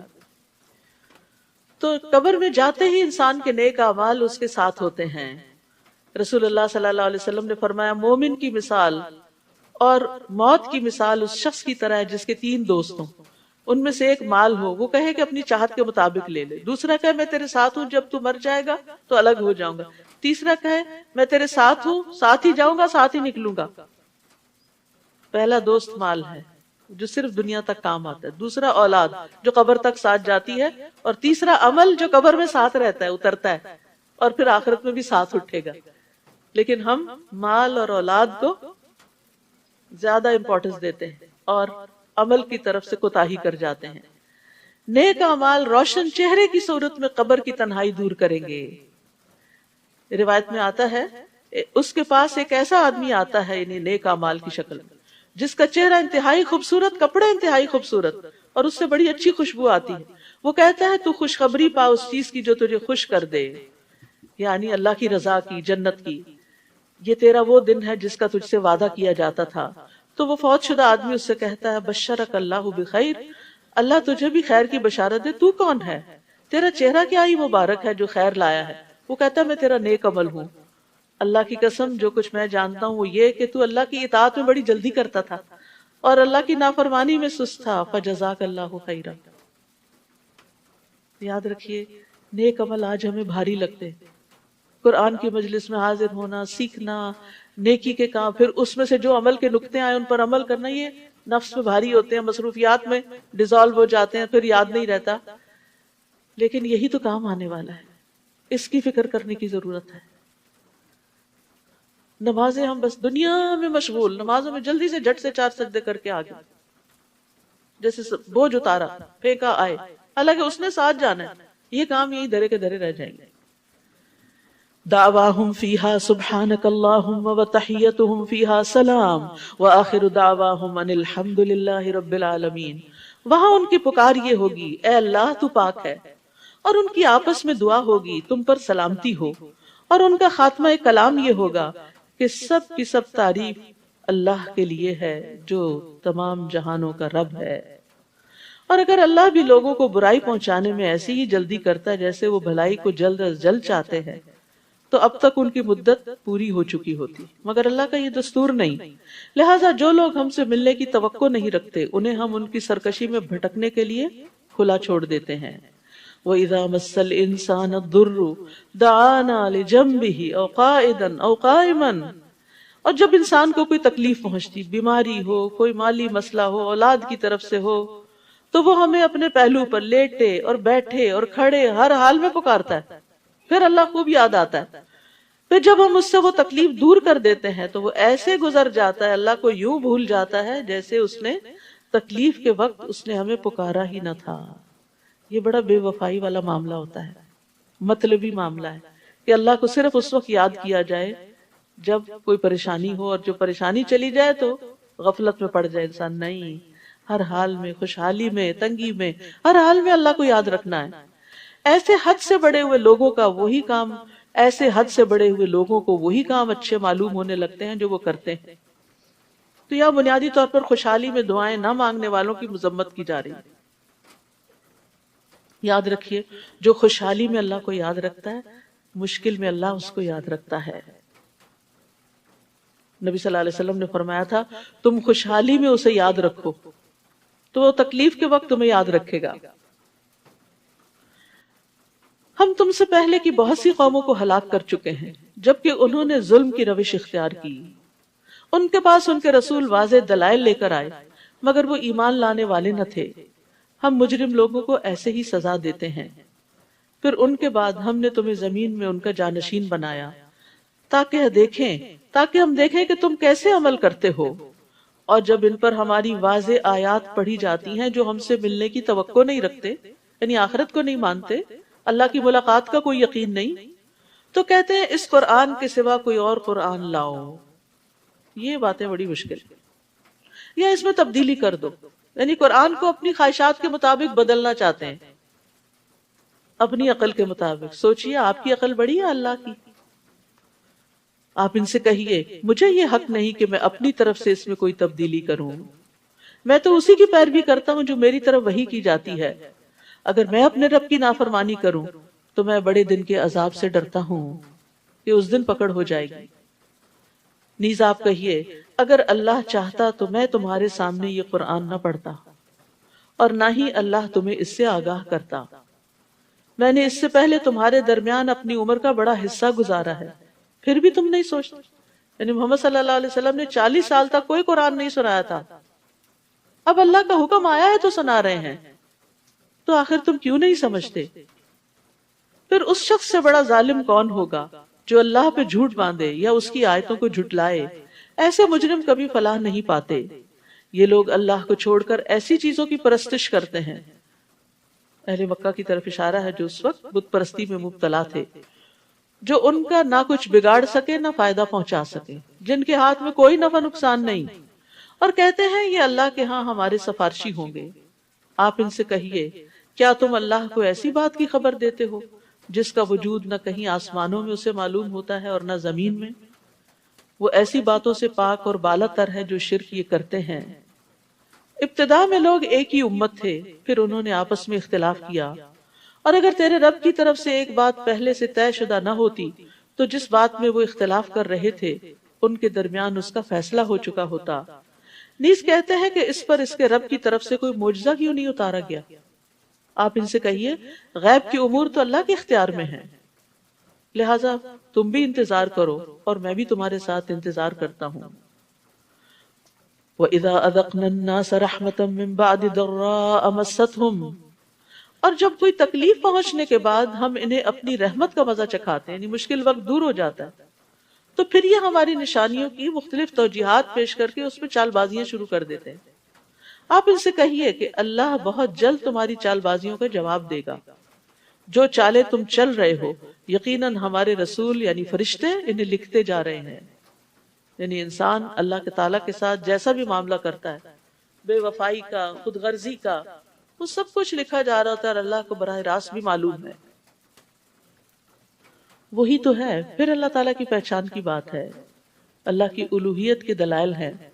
وہی تو ہے جو تمہیں خشکی اور سمندر میں سیر کراتا ہے، حتیٰ کہ جب تم کشتی میں سوار ہوتے ہو تو وہ کشتیاں باد موافق سے انہیں لے کر چلتی ہیں اور وہ اس سے خوش ہوتے ہیں کہ یکدم ان کشتیوں کو آندھی آ لیتی ہے اور ہر طرف سے موجوں کے تھپیڑے لگنے شروع ہو جاتے ہیں اور انہیں یقین ہو جاتا ہے کہ اب گھیرے میں آ گئے، اب نہیں بچتے۔ تو اس وقت عبادت کو اسی کے لیے خالص کرتے ہوئے اللہ سے دعا مانگتے ہیں۔ دعا بھی عبادت ہے کہ اگر تو نے ہمیں اس طوفان سے بچا لیا تو ہم شکر گزار بن کر رہیں گے۔ یعنی مصیبت کے وقت اللہ کی طرف رجوع کرتے ہیں، اور اللہ تعالیٰ مضطر بے قرار انسان کی دعا سنتا ہے، چاہے وہ مسلمان ہو یا نہ ہو۔ کہنا یہ مقصود ہے کہ جب سارے سہارے ٹوٹ جاتے ہیں، کوئی کام آنے والا نہیں ہوتا، تو پھر سب کو بھول کر صرف اللہ کو پکارتے، اور یہ انسان کی فطرت میں ہے۔ پھر جب اللہ نے انہیں بچا لیا تو فوراً حق سے منحرف ہو کر زمین میں بغاوت کرنے لگتے ہیں، خشکی پہ اتر کے پھر سے وہی شروع کر دیتے ہیں، وہی شرک، وہی نافرمانی۔ لوگوں دھیان سے سن لو، تمہاری سرکشی کا وبال تم ہی پر پڑے گا۔ دنیا کی زندگی کے چند روزہ مزے لوٹ لو، پھر تمہیں ہمارے پاس ہی آنا ہے اور ہم تمہیں بتا دیں گے کہ تم کیا کیا کرتے تھے۔ یعنی دنیا میں انسان کتنے دن اللہ سے بھاگ سکتا ہے؟ سوچئے، ہم دین کی طرف نہیں آنا چاہتے، نہ آئے، بھاگے اللہ سے، بھاگے بھاگے بھاگے، کہاں پہنچیں گے؟ اللہ ہی کے پاس پہنچیں گے۔ تو پھر بھاگنے کا کیا فائدہ؟ اطاعت کی طرف آ جائیں، جب جانا اسی کے پاس ہے تو اس کو راضی کر لے۔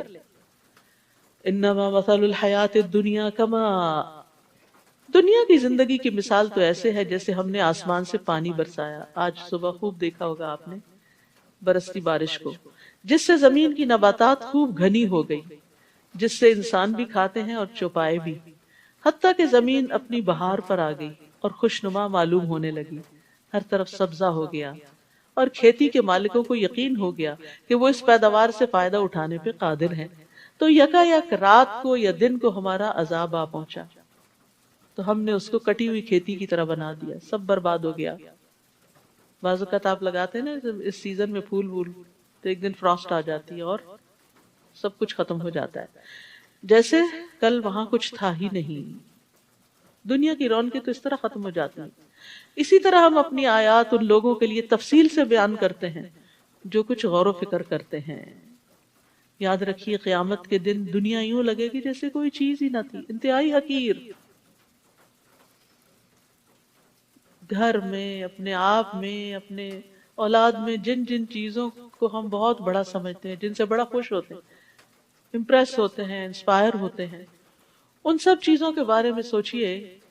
آج جائیے اور ضرور دیکھیے.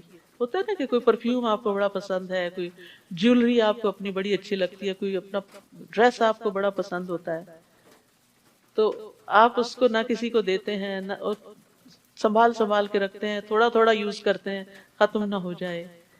کتنی چیزیں ہوتی ہیں جن کے ساتھ ہماری ایموشنل میموریز منسلک ہوتی ہیں. یہ فلاں موقع کی یادگار ہے، یہ فلاں وقت کی چیز ہے، نانی دادی پڑنانی کے وقت سے چیزیں لے لے لے کے چل رہے ہوتے ہیں. کبھی سوچیں وہ بھی چھوڑ گئے، ہم نے بھی چھوڑ جانا ہے. اس وقت کو ان چیزوں کی سیوا میں نہ استعمال کریں.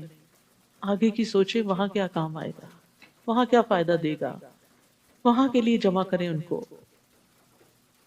دنیا میں سب سے زیادہ خوشحال شخص جب جہنم کا دور ہوگا اس سے پوچھے گا، جہنم کا دارو اس سے پوچھا جائے گا کہ آدم کے بیٹے کبھی تو نے کوئی بھلائی دیکھی؟ کیا تمہیں کبھی کوئی نعمت چھو کر گزری؟ کہے گا میرے رب کی قسم میں نے کبھی بھی نہیں کچھ دیکھا. یہ اس شخص کا جواب ہوگا جو دنیا میں سب سے زیادہ خوشحال ہوگا. اور دنیا میں سب سے زیادہ تکلیف اور تنگی والا کہے گا جنت دیکھ کے میں نے کبھی کوئی تکلیف دیکھی نہیں، سب بھول جائے گا. اور جنت کی نعمتیں دیکھ کے دنیا کی یہ حقیر چیزیں جن کو ہم بہت بڑا سمجھتے ہیں، ان کو وہاں لانا نہیں چاہیں گے کہ وہ میرا دنیا میں بڑی قیمتی چیز ہے، مجھے ذرا جنت میں پہنچا دی جائے. نہیں نہیں، اس کی کوئی ویلیو نہیں. اب جن دنیا کی چیزوں کو اب ہم بہت ویلیو دیتے ہیں کچھ بھی نہیں ہے، حقیر ترین ہے اگر یہ اطاعت میں نہیں لگ رہی. ہاں اگر کوئی بھی چیز، آپ کی گاڑی ہے، آپ کا وقت ہے، کوئی بھی چیز اللہ کی اطاعت میں خیر اور نیکی کے کاموں میں لگ رہا ہے، وہ ورت ہے، وہ وہاں بھی کام آ جائے گا، وہ ساتھ ہوگا، وہ خوشنما شخص کی شکل میں آپ کے ساتھ آ جائے گا. تو دنیا جو ہے آفات کا گھر ہے، فانی ہے، یہاں کی راحتیں بہت تھوڑی ہیں. اس لیے آخرت کے لیے اپنے آپ کو تھکانا چاہیے. للذین احسنوا الحسنى وزیادہ، جن لوگوں نے اچھے کام کیے ان کے لیے ویسا ہی اچھا بدلہ ہوگا. یعنی ایک کاغذ کے ایک صفحے پر دنیا میں جو جو کچھ آپ کر رہے ہیں اس کو جب پلٹا جائے گا آخرت کے دن وہی نکلے گا، اور اس سے بھی زیادہ. اور زیادہ کیا ہے؟ اللہ سبحانہ تعالیٰ کا دیدار. ان کے چہروں پر نہ سیاہی چھائے گی اور نہ ذلت. یہ لوگ جنتی ہیں جس میں وہ ہمیشہ رہیں گے. جب اہل جنت جنت میں چلے جائیں گے تو اللہ تبارک و تعالیٰ ان سے فرمائیں گے کیا تم مزید کچھ چاہتے ہو؟ وہ عرض کریں گے کیا تو نے ہمارے چہروں کو روشن نہیں کر دیا؟ کیا تو نے ہمیں جنت میں داخل نہیں کر دیا؟ کیا تو نے ہمیں آگ سے نجات نہیں دے دی؟ تو اللہ تعالیٰ فرمائے گا، اور اللہ تعالیٰ ان کے درمیان سے اپنا حجاب ہٹا دے گا. اللہ تعالیٰ کا جنتی اللہ تعالیٰ کا دیدار کریں گے تو جو کچھ انہیں ملا ہوگا ان میں سے سب سے زیادہ محبوب ترین چیز ان کے لیے رب کا دیدار ہوگا، جس کے بعد انہیں باقی چیزیں بہت چھوٹی لگیں گی. تو جو اللہ کی رضا اور اس کے دیدار اور اس کے چہرے کے لیے نیک عمل کرتے ہیں وہی اس کو پا سکیں گے. اور جن لوگوں نے برے برے کام کیے ان کو اتنا ہی بدلہ ملے گا جتنی ان کی برائی ہے، نہ کم نہ زیادہ. ان پر ذلت چھائی ہوئی ہوگی، کوئی انہیں اللہ سے بچانے والا نہ ہوگا. ان کے چہروں پر ایسی تاریکی چھائی ہوگی جیسے ان پر تاریک رات کے پردے پڑے ہوئے ہوں. یہی لوگ دوزخی ہیں جس میں وہ ہمیشہ رہیں گے. اور جس دن ہم سب کو اکٹھا کریں گے پھر جن لوگوں نے شرک کیا تھا انہیں ہم کہیں گے کہ تم اور تمہارے شریک اپنی اپنی جگہ پر ٹھہرے رہو. پھر ہم انہیں الگ الگ کر دیں گے تو ان کے بنائے ہوئے شریک انہیں کہیں گے تم تو ہماری بندگی کرتے ہی نہیں تھے.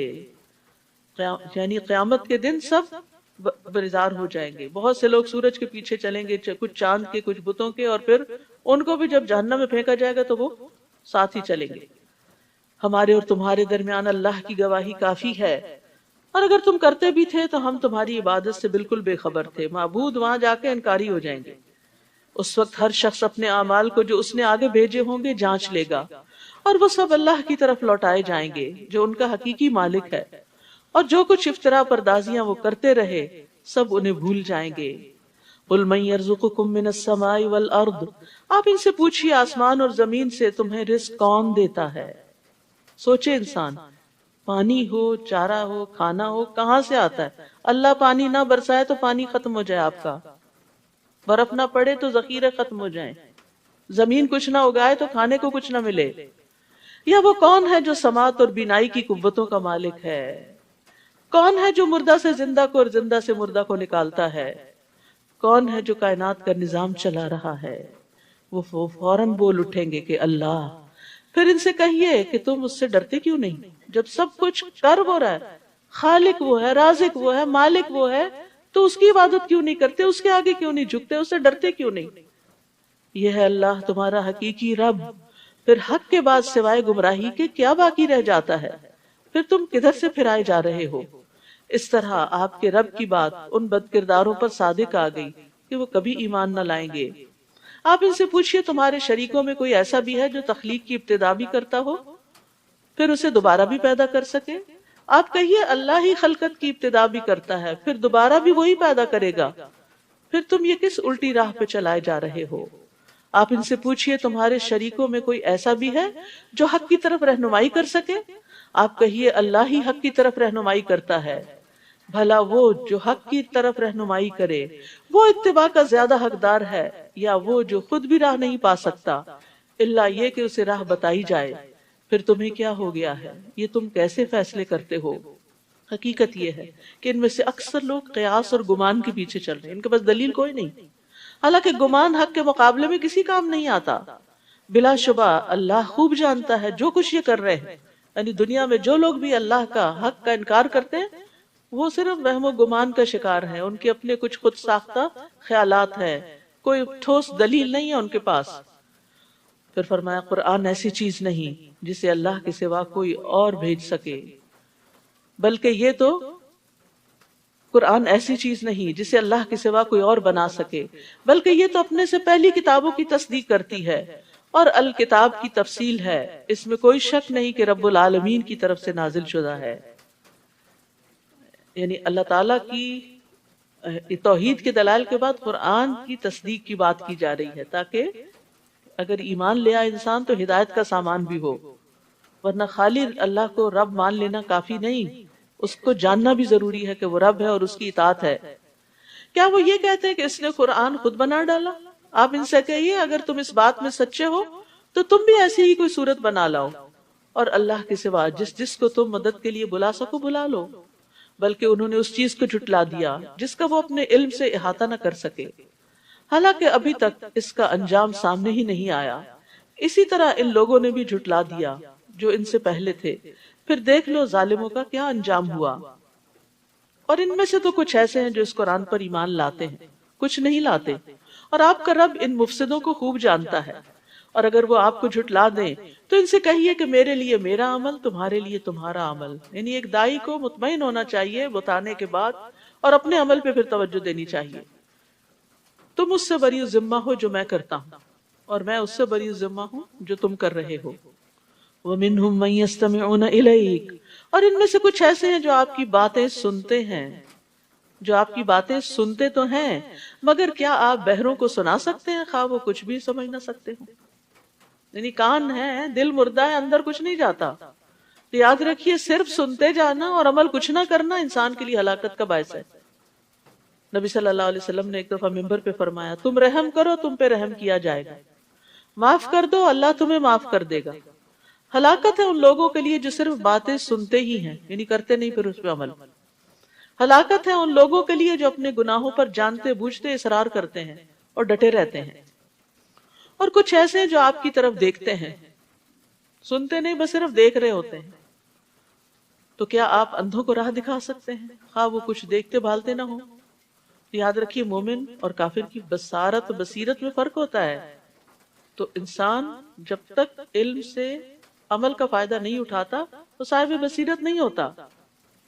ان اللہ لا یظلم الناس شیئا ولکن الناس انفسهم یظلمون.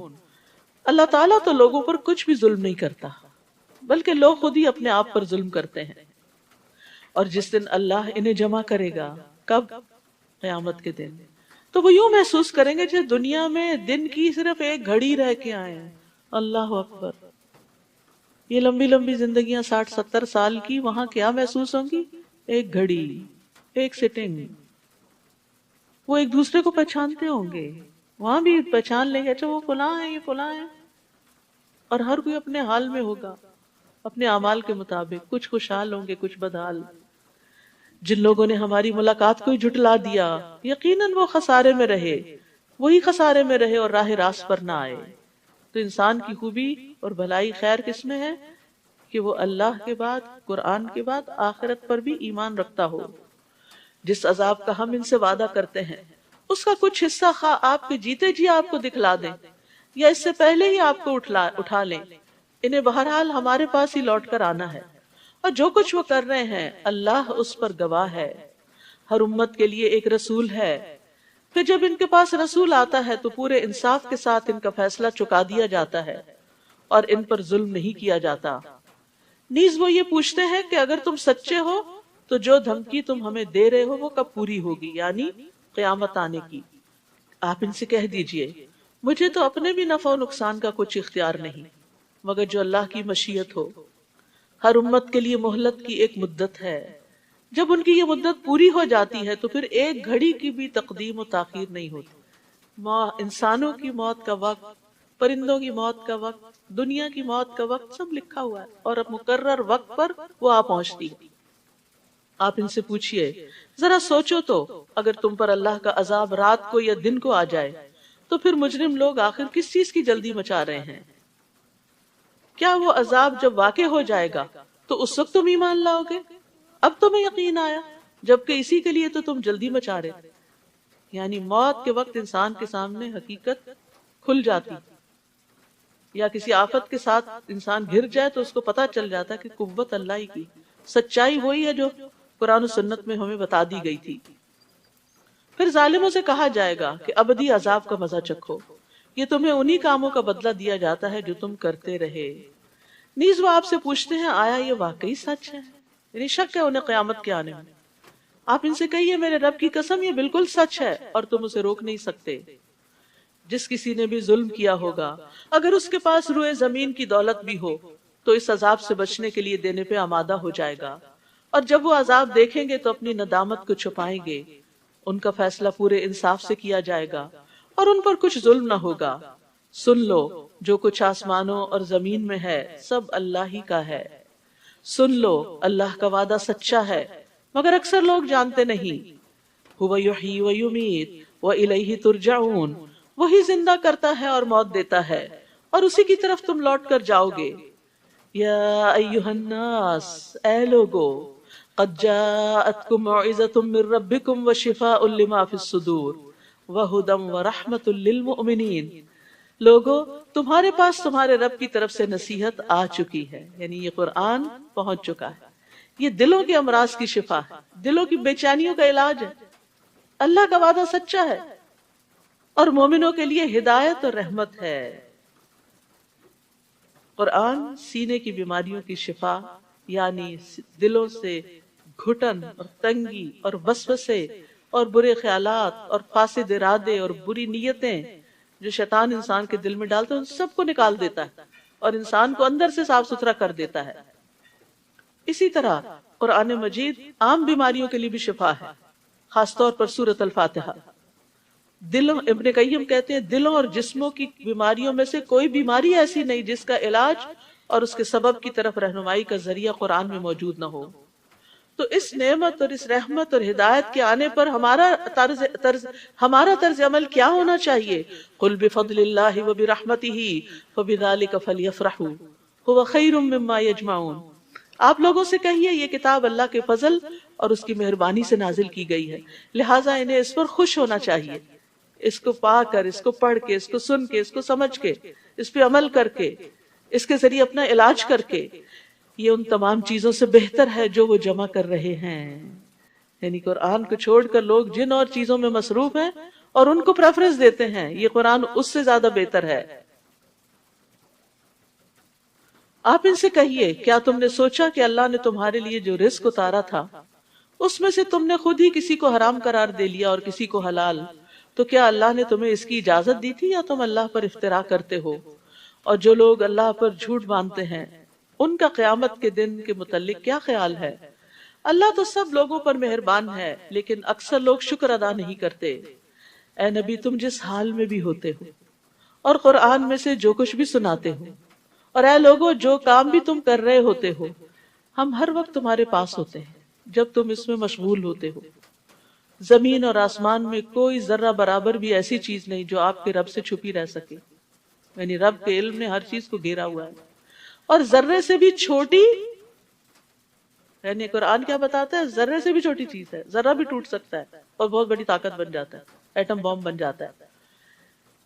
تو ذرے سے بھی چھوٹی یا اس سے بڑی کوئی بھی چیز ایسی نہیں جو واضح کتاب یعنی لوح محفوظ میں درج نہ ہو، ہر چیز ریکارڈڈ ہے۔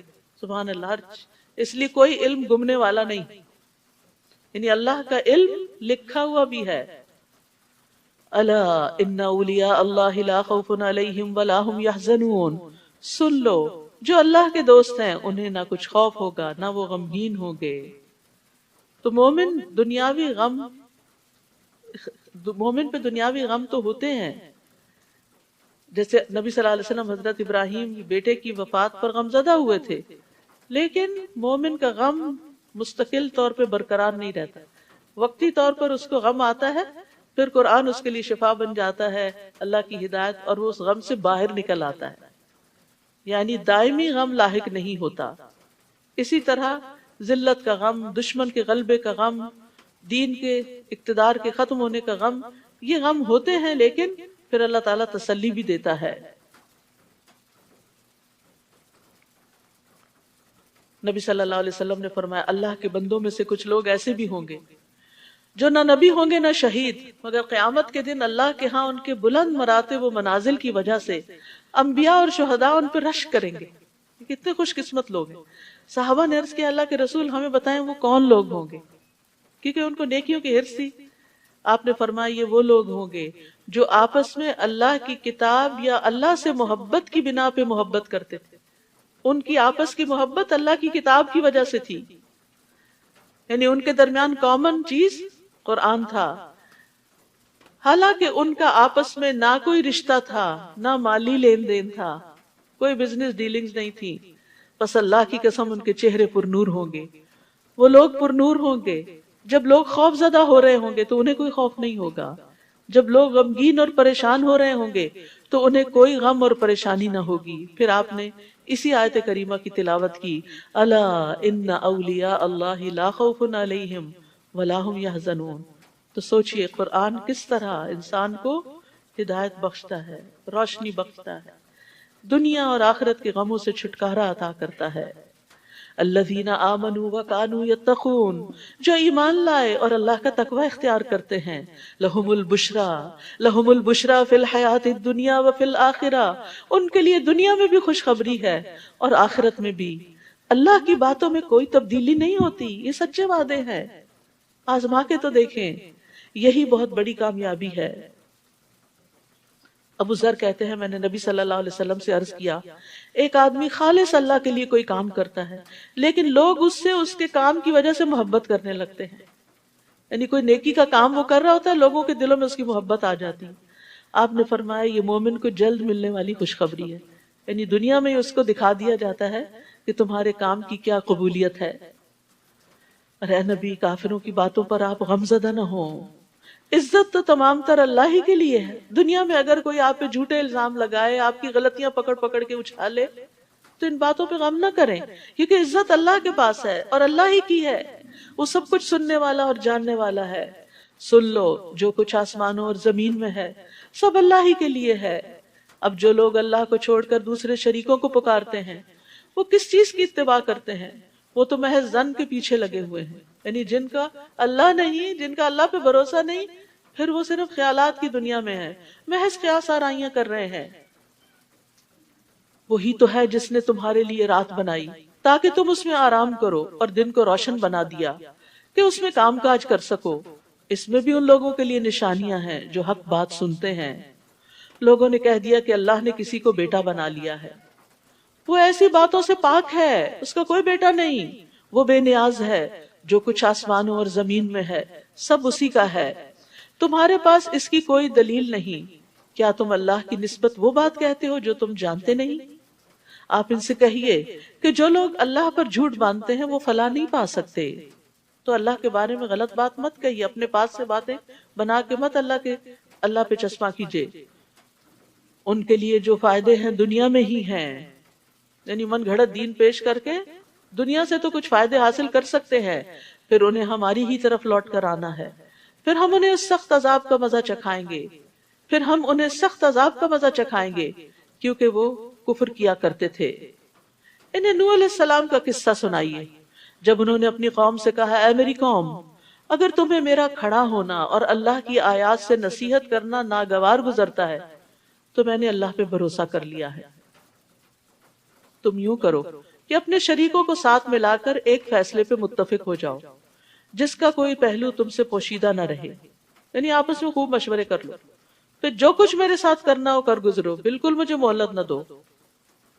کیونکہ ان کو یہ کانفیڈنس تھا کہ وہ جو کہہ رہے ہیں کر رہے ہیں وہ بالکل صحیح ہے، دشمنوں کی چالیں ان کو نقصان نہیں دیں گی۔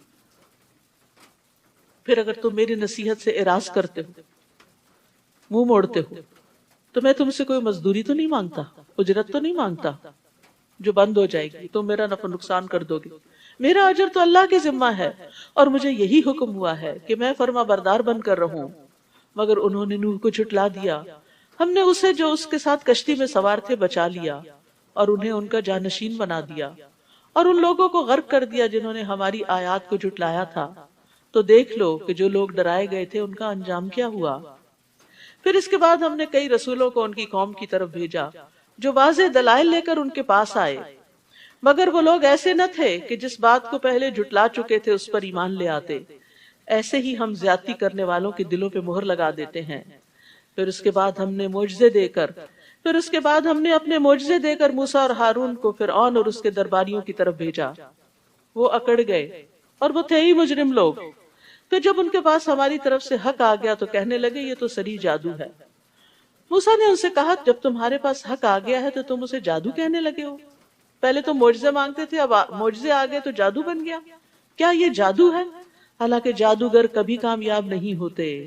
وَلَا يُفْلِحُ السَّاحِرُونَ۔ وہ کہنے لگے کیا تم ہمارے پاس اس لیے آئے ہو کہ ہمیں اس طریقے سے پھیر دو جس پر ہم نے اپنے باپ دادا کو پایا، اور ملک میں تم دونوں کی بڑائی قائم ہو جائے؟ تو تم ہماری بات ماننے والے نہیں، ہم تو تمہاری بات ماننے والے نہیں۔ اور فرعون کہنے لگا کہ ماہر جادوگر میرے پاس حاضر کر دو۔ پھر جب سب جادوگر آ گئے تو انہیں موسیٰ نے کہا جو کچھ تم نے پھینکنا ہے پھینکو اپنی رسیاں، جادو کا کرتب دکھاؤ۔ جب وہ پھینک چکے تو موسیٰ نے کہا جو کچھ تم لائے ہو وہ جادو ہے، اللہ ابھی سے مٹا دے گا، اللہ فسادیوں کے کام کو سنوارا نہیں کرتا۔ یعنی اگر کسی پر بھی جادو کا شک و شبہ ہو تو یہ آیات پڑھنا بہت فائدہ دیتا ہے۔ ما جئتم بہ السحر ان اللہ سیبطل، ریپیٹڈلی ان اللہ سیبطل، ان اللہ سیبطل، ان اللہ لا یصلح عمل المفسدین ویحق اللہ الحق بکلماتہ ولو کرہ المجرمون۔ اور اللہ اپنے حکم سے سچ کو سچ ہی کر دکھائے گا اگرچہ یہ بات مجرموں کو ناگوار ہو۔ چنانچہ موسیٰ پر اس کی قوم کے چند نوجوانوں کے سوا کوئی بھی ایمان نہ لایا۔ نوجوان آگے بڑھ گئے کیونکہ ینگ بلڈ جو ہوتا ہے نا وہ ڈرتا کم ہے، رسک لے لیتا ہے، آگے بڑھتا ہے۔ بڑوں کے اندر طرح طرح کے خطرات، خدشات، خوف ہوتے ہیں کہ اگر ہم نے یہ کر لیا تو معلوم نہیں کیا ہو جائے گا۔ انہیں یہ خطرہ تھا کہ کہیں فرعون اور اس کے درباری انہیں کسی مصیبت میں نہ ڈال دیں، اور فرعون تو ملک میں بڑا غلبہ رکھتا تھا اور حد سے بڑھ جانے والوں میں سے تھا۔ یاد رکھیے کہ یہ جو رامسیس II تھا یہ 1303 BC میں پیدا ہوا تھا، اس سے پہلے بھی فرعون ان کے بادشاہوں کا لقب تھا۔ تو یہ سب سے جس کا مقابلہ موسیٰ علیہ السلام کے ساتھ تھا، یہ بہت طاقتور بادشاہ تھا۔ اس نے بے شمار تعمیرات کی، شہر بسائے، نہریں نکلوائی اور بہت بڑے بڑے کام کیے تاکہ لوگ اسے بعد میں یاد رکھیں، اور اپنے آپ کو رب اعلیٰ کہتا تھا۔ اور اتنی اس کی ہیبت اور خوف تھا لوگوں پر، یعنی اس کی اپنی قوم پر بھی اور بنی اسرائیل پر بھی، کہ انہیں ڈر لگتا تھا کہ موسیٰ علیہ السلام کے پیچھے چلیں یا ان کی کوئی بات مانیں۔ تو اسی کی طرف یہاں اشارہ ہے۔ فرعون تو ملک میں بڑا غلبہ رکھتا تھا، یعنی قرآن بھی یہ بتاتا ہے، اور وہ حد سے بڑھ جانے والوں میں سے تھا، یعنی لوگوں کو سخت سزائیں دیتا تھا جو اس کی بات نہیں مانتے تھے۔ کتنی بڑی آزمائش تھی ہمارے لیے لا الہ الا اللہ پڑھنے میں کوئی مشکل نہیں، ظاہر ہے اس وقت جس نے ایمان کا دعویٰ کیا پھر اس کا اجر اور مرتبہ بھی کتنا بڑا ہوگا۔ اور موسیٰ نے اپنی قوم سے کہا اگر تم اللہ پر ایمان لائے ہو اور واقعی اس کے فرما بردار ہو تو اسی پر بھروسہ کرو، یعنی اس سارے خوف اور اس مشکل سے نکلنے کا راستہ کیا؟ توکل۔ وہ کہنے لگے ہم نے اللہ ہی پر بھروسہ کیا۔ فقالوا علی اللہ توکلنا ربنا لا تجعلنا فتنة للقوم الظالمین، اے ہمارے رب ہمیں ان ظالموں کا تختہ مشق نہ بنا، یعنی ان ظالموں کے ہتھے نہ چڑھے ہم۔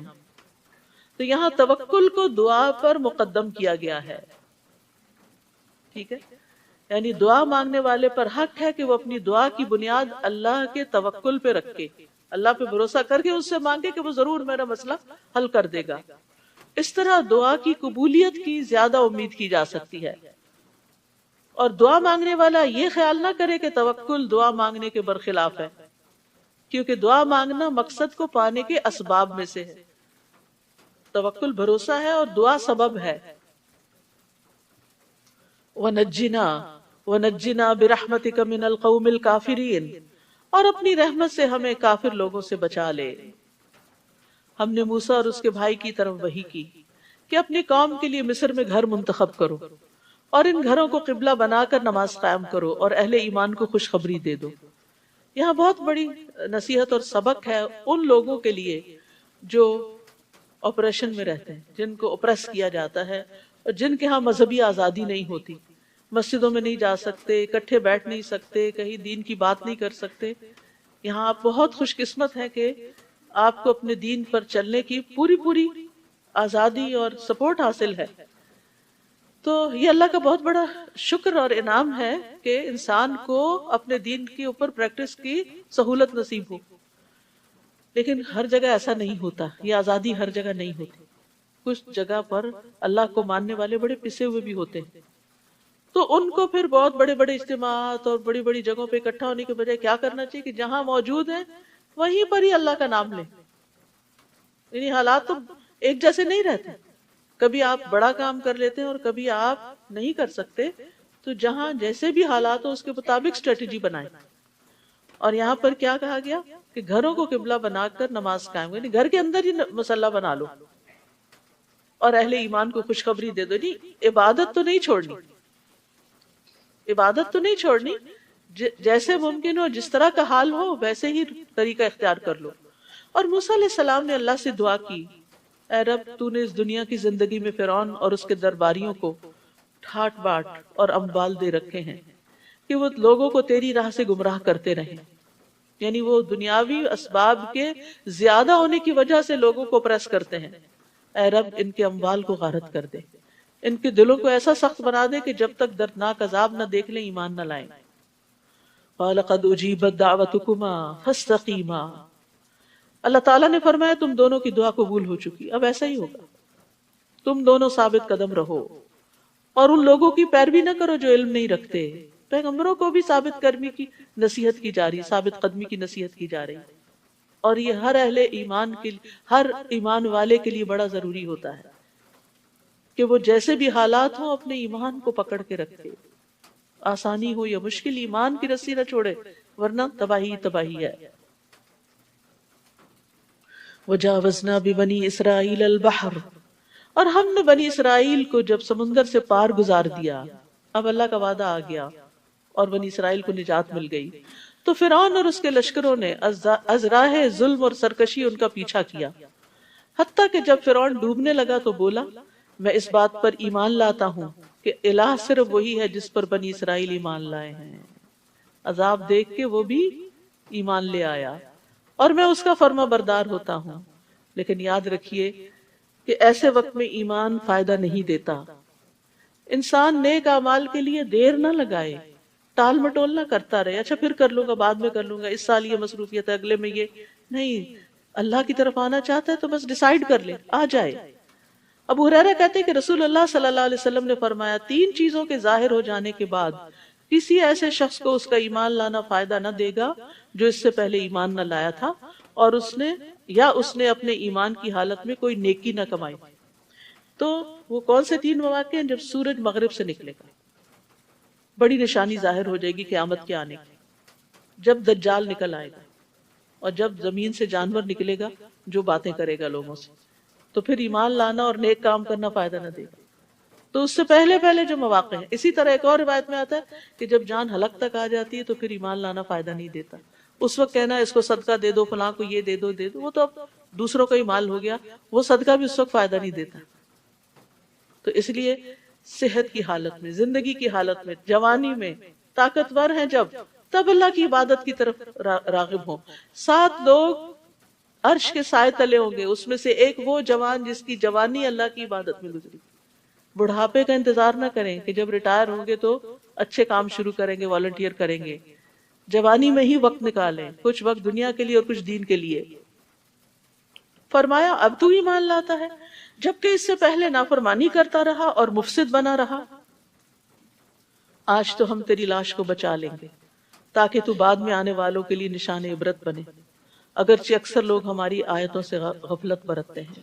تو اس فرعون کی رامسس II کی لاش جو ہے وہ اب مصر کے عجائب گھر میں ہے، لوگ جا کر اس کو دیکھتے ہیں، اور وہ فرانس بھی لائی گئی اور اس کو کئی توپوں کی سلامی دی گئی۔ اور تو یہ ایک نشانی ہے، اللہ نے قرآن میں کہا کہ ہم تیری لاش کو بچا لیں گے، اور آج وہ دنیا میں موجود ہے، قرآن کی سچائی کی دلیل ہے۔ لیکن بہت سے لوگ آیات سے غافل ہیں۔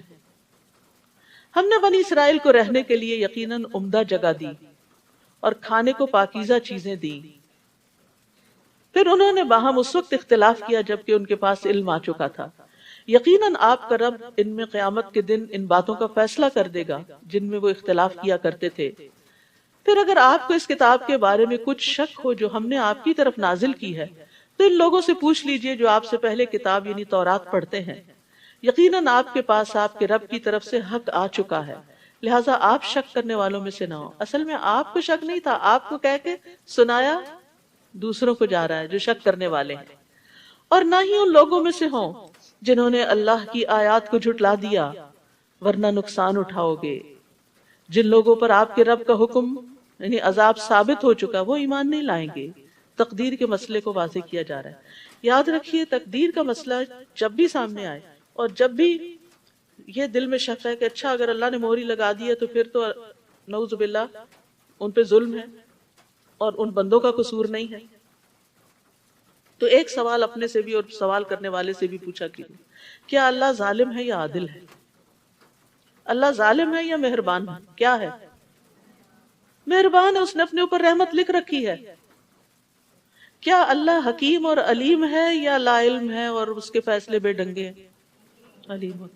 کیا جو عادل ہو، جو رحمان اور رحیم ہو، جو علیم اور حکیم ہو، وہ کسی پہ ظلم کر سکتا ہے کہ اس کو ہدایت ہی نہ لانے دے؟ یہ موقع کب آتا ہے کہ عذاب ثابت ہو جاتا ہے؟ جب سارے مواقع دے دیے جاتے ہیں کسی کو اور اس کے بعد بھی وہ نہیں مانتا۔ اب لوگ کہتے ہیں اللہ کو پہلے سے ہی اگر پتا تھا تو اس کا مطلب یہ کہ نعوذ باللہ اللہ نے ان پہ جبر کیا؟ نہیں، اللہ کا علم چونکہ کامل ہے، اس کو ماضی، حال، مستقبل سب کا پتا ہے، اسی بنا پر وہ علیم و حکیم ہے۔ اگر اس کو پتہ ہی نہ ہو کہ آئندہ کیا آنے والا تو وہ دنیا کا نظام کیسے چلا سکتا ہے؟ تو اس کا یہ علم ہونا کہ کون جنت میں جائے گا کون جہنم میں جائے گا یہ ثابت نہیں کرتا کہ اس نے کچھ لوگوں پہ ظلم کر کے ان کو جہنم میں پھینکنا ہے۔ اس نے سب کو آزادی دی، اختیار دیا، ہدایت کا راستہ بتایا، اب پھر لوگوں پہ چھوڑا اور ان کو عمل کی راہ دی۔ کہ ابھی بات نہیں پڑی تھی ہم نے، ان کا رب ان کے ایمان کی وجہ سے ان کو ہدایت دے گا۔ جو ایمان ہی نہ لائے، جو دلائل دیکھتے ہوئے بھی اپنی خواہشات کی بنا پر انکار کر دے، تو پھر اللہ تعالیٰ زبردستی بھی نہیں کرتا۔ تو جو لوگ تکبر کرتے ہیں، حق کو دیکھتے ہوئے قبول نہیں کرتے۔ اب دیکھیے نا، جب شامت آئی تو فرعون نے حق قبول کر لیا، تو پہلے کہاں تھا؟ جب اتنی نشانیاں، ید بیضا، عصا، سب کچھ دکھایا جا رہا تھا تو تم نہیں مانے تھے۔ تو اب اگر کہا جائے کہ فرعون پہ ظلم ہوا، اللہ کو پہلے سے پتا تھا فرعون نے جہنم میں جانا اس لیے گیا، نہیں، اللہ کو پتا تھا کہ یہ بندہ اپنے تکبر کی وجہ سے مان کے نہیں دے گا۔ تو اینڈ آف دا ڈے بات ہم ہی پہ آتی ہے کہ ہماری چوائس کیا ہے۔ فرمایا خواہ ان کے پاس کوئی بھی معجزہ آ جائے وہ نہیں مانیں گے حتیٰ کہ وہ دردناک عذاب نہ دیکھ لیں۔ پھر کیا یونس علیہ السلام کی قوم کے سوا کوئی ایسی مثال ہے کہ کوئی قوم عذاب دیکھ کر ایمان لائے تو اس کا ایمان اسے فائدہ دے؟ فرعون عذاب کو دیکھ کر ایمان لایا، فائدہ نہ ہوا، لیکن قوم یونس کو ہو گیا، سچے دل سے گڑ گڑائے، کیونکہ ان کے پیغمبر ان کو چھوڑ کے چلے گئے تھے، ابھی ان کی عذاب کا وقت نہیں آیا تھا، اس سے پہلے انہوں نے فائدہ اٹھا لیا۔ جب وہ ایمان لے آئے تو ہم نے دنیا کی زندگی میں ان سے رسوائی کا عذاب دور کر دیا اور ایک مدت تک انہیں سامان زیست سے فائدہ اٹھانے کا موقع دیا۔ اور اگر آپ پر رب چاہتا تو جتنے لوگ زمین میں موجود ہیں سب کے سب ایمان لے آتے، وہ زبردستی بھی مسلمان بنا سکتا ہے، پھر کیا آپ لوگوں کو مجبور کریں گے کہ وہ ایمان لائیں؟ آپ دیکھ رہے ہیں سورۃ یونس کا مزاج توحید، یعنی پوری عقائد پر بات ہوتی، اللہ پر ایمان، کتابوں پر ایمان، رسولوں پر ایمان، تقدیر پر ایمان، آخرت پر ایمان، تو یہ ایمان بڑھانے والی صورت ہے۔ پھر فرمایا کسی کے لیے یہ ممکن نہیں کہ وہ اللہ کے اذن کے بغیر ایمان لائے، اور اللہ تو ان لوگوں پر گندگی ڈالتا ہے جو عقل سے کام نہیں لیتے، یعنی عقل استعمال نہیں کرتے، ہدایت پاتے نہیں، تو پھر اللہ تعالیٰ بھی توفیق چھین لیتا ہے۔ آپ ان سے کہیے ذرا دیکھو تو آسمان اور زمین میں کچھ نشانیاں ہیں، مگر جو لوگ ایمان لانا ہی نہ چاہیں یہ نشانیاں اور تنبیہات ان کے کس کام آ سکتی ہیں؟ یعنی جو ہدایت چاہتا ہے اس کے لیے بڑے بڑے دلائل موجود ہیں۔ کیا یہ لوگ اس بات کا انتظار کر رہے ہیں کہ ان پر ویسے ہی برے دن آئے جیسے ان سے پہلے گزرے ہوئے لوگوں پر آ چکے، پچھلی قوموں کی طرح عذاب آئے؟ آپ ان سے کہیے اچھا تم بھی انتظار کرو اور میں بھی تمہارے ساتھ انتظار کرتا ہوں، پھر ہم رسولوں اور ایمان لانے والوں کو بچا لیتے ہیں۔ پچھلی ساری قوموں کا انجام یہی ہوا، ہم رسولوں اور ایمان لانے والوں کو بچا لیتے ہیں، یہی ہمارا طریقہ ہے کہ مومنوں کو بچا لینا ہمارے ذمہ ہوتا ہے، یہ اللہ کی خاص مدد ہوتی ہے۔ قُلْ يَا أَيُّهَا النَّاسِ، کہہ دیجئے اے لوگو اگر میرے دین کے بارے میں تمہیں کوئی شک ہے تو میں ان کی عبادت نہ کروں گا جن کی تم اللہ کو چھوڑ کر عبادت کر رہے ہو، میں تو اسی اللہ کی عبادت کرتا ہوں جو تمہیں وفات دیتا ہے، کہ تم موت کے وقت اپنے آپ کو بچا نہیں سکتے، عاجز ہو، اور مجھے یہی حکم ہوا ہے کہ میں ایمان لانے والوں میں سے ہو جاؤں۔ کس طرح عاجز کیا گیا؟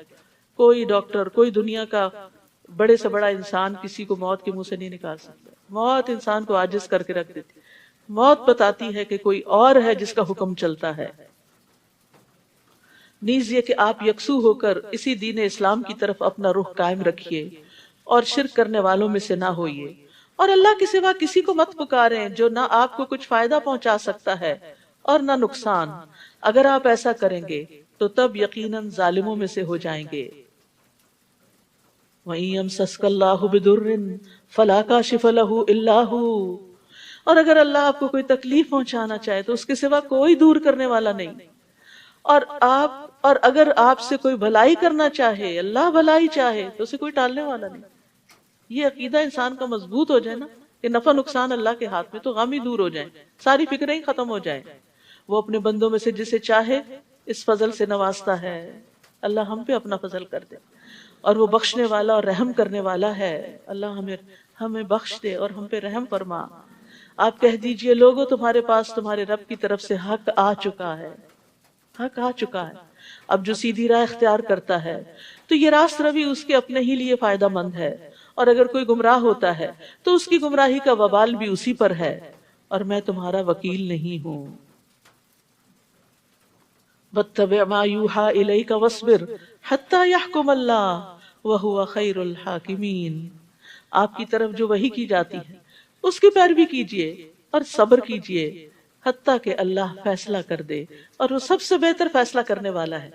یعنی پچھلے قوموں کے انجام کو بتا کے آپ کو تسلی دی جا رہی ہے نبی صلی اللہ علیہ وسلم کو کہ ابھی آپ کو جو کہا جا رہا ہے آپ کرتے جائیے، انجام کی فکر نہیں کیجئے، صبر کے ساتھ اپنا مشن مکمل کیجئے اور اللہ پہ فیصلہ چھوڑ دیجئے۔